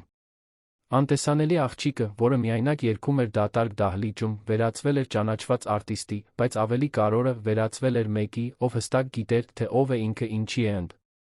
ունակ։ Ռուբեն, ասաց նա, կուզես ինձ ուղեկցել թատրոն այսօր երեկոյան։ Ես կերգեմ գիշերվա թագուհու Արիան։ 2000 հոգանոց լսարանի համար։ Պատիվ կլիներ։ Երբ նրանք բարձրացան օպերային թատրոնի բեմ, Մարիամը նայեց լսարանին, տեսավ ոչ միայն անանուն դեմքեր, այլ պատմություններ։ Մարդիկ, որոնք իր նման պայքարել էին իրենց երազանքների համար անհնարին հավանականությունների դեմ։ Մարդիկ, որոնք հասկանում էին, որ երաժշտությունն իսկապես սոցիալական դասակարգ չունի, որ տաղանդը կարող է ծնվել ցանկացած վայրում, որ քաջությունը միակ անհրաժեշտ տոմսն է սեփական կյանքը փոխելու համար։ Նա փակեց աչքերը, խորը շունչ քաշեց, սկսեց երգել։ Դրհոլ ռաչ կոկտն մեյնմ հրզեն։ Եվս մեկ անգամ նրա ձայնը լցրեց տարածքը մաքուր կախարդանքի պես, բոլոր ներկաներին հիշեցնելով, որ որոշ մարդիկ ծնվում են ոչ միայն երազելու, այլ երազանքները իրականություն դարձնելու համար։ Սիրելի ունկնդիրներ, հուսով ենք, որ Մարիամ Սարգսյանի ճանապարհորդությունը խորապես հուզեց ձեր սիրտը։ Եթե դուք հուզվեցիք այս պատմությունից, հաղթահարման վճռականության այն բացահայտման մասին, որ իրական տաղանդը սոցիալական սահմաններ չի ճանաչում, դրեք ձեր հավանումը, բաժանորդագրվեք ալիքին մեկնաբանություններում պատմեք, թե որ պահն է ձեզ ամենաշատը հուզել։ Մարիամը մեզ սովորեցրեց, որ անկախ նրանից, թե որտեղից ենք մենք գալիս կամ ինչ խոչընդոտների ենք հանդիպում, երբ մենք գտնում ենք մեր իրական գիրքը, ունենում ենք քաջություն հետելու մեր երազանքներին, մենք կարող ենք փոխել ոչ միայն մեր սեփական կյանքը, այլ դիպչել բոլորի սրտերին մեր շուրջը։ Ամեն օր մենք բերում ենք այսպիսի պատմություններ, որոնք բացահայտում են մարդկային ոգու արտասովոր ուժը, մեզ հիշեցնում, որ մեզանից յուրաքանչյուրի ներսում կա մի ձայն, որը սպասում է բացահայտվելու։ Սպասում ենք ձեզ հաջորդ դրվագում, որտեղ մենք մեկ անգամ կփառաբանենք իրականություն դարձած երազանքների փոխակերպող ուժը։